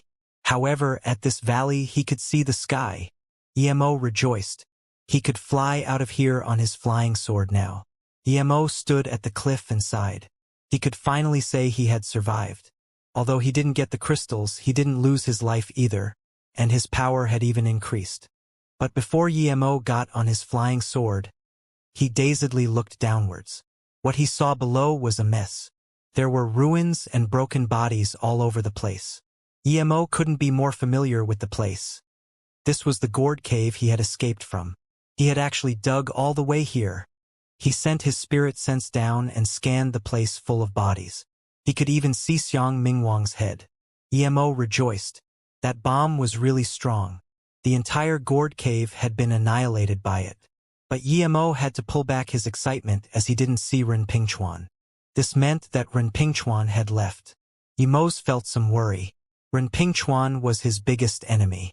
He would have even preferred it if only one person had died, as long as that person were Ren Pingchuan. But Ren Pingchuan couldn't fly, so how did he leave? Upon further thought, Ren Pingchuan couldn't fly, but it wouldn't be hard for a great heaven master to leave the bottom of the valley. Emo landed on the square and carefully scanned with his spirit sense. He was sure that Ren Pingchuan's body was nowhere to be found, but Emo didn't find a single living being either. This was impossible. Although most of the sect members were at the square, there were some that hadn't come out too. Where did all of them go? Emo walked into the ancient main hall and didn't see a single person. He was getting more and more suspicious that there had to be another exit somewhere. At the center of the hall stood a 2-meter-tall stage with an ordinary black chair on it. Behind it was a dragon-inscribed veil. Behind the stage were 6 huge pillars, each with the same strange animal on them. Emo inspected the animal and quickly recognized it to be the ugly fish he saw in the river. Why was this creature carved here? Emo couldn't understand. Did the gourd cave keep them? What did they represent? Emo scanned the area using his spirit sense and found a stone hole. Seemed a little strange, so Emo walked towards it. Suddenly, he stopped his footsteps and felt the urge to run. "You're here!" An extremely old voice sounded. Emo immediately got goosebumps all over his body. It was Ren Pingchuan. This old guy didn't die and was waiting for him here? How did he know he would come? Emo had kept his spirit sense out, yet still only found Ren Pingchuan from 30 meters away. How had Ren Pingchuan done that?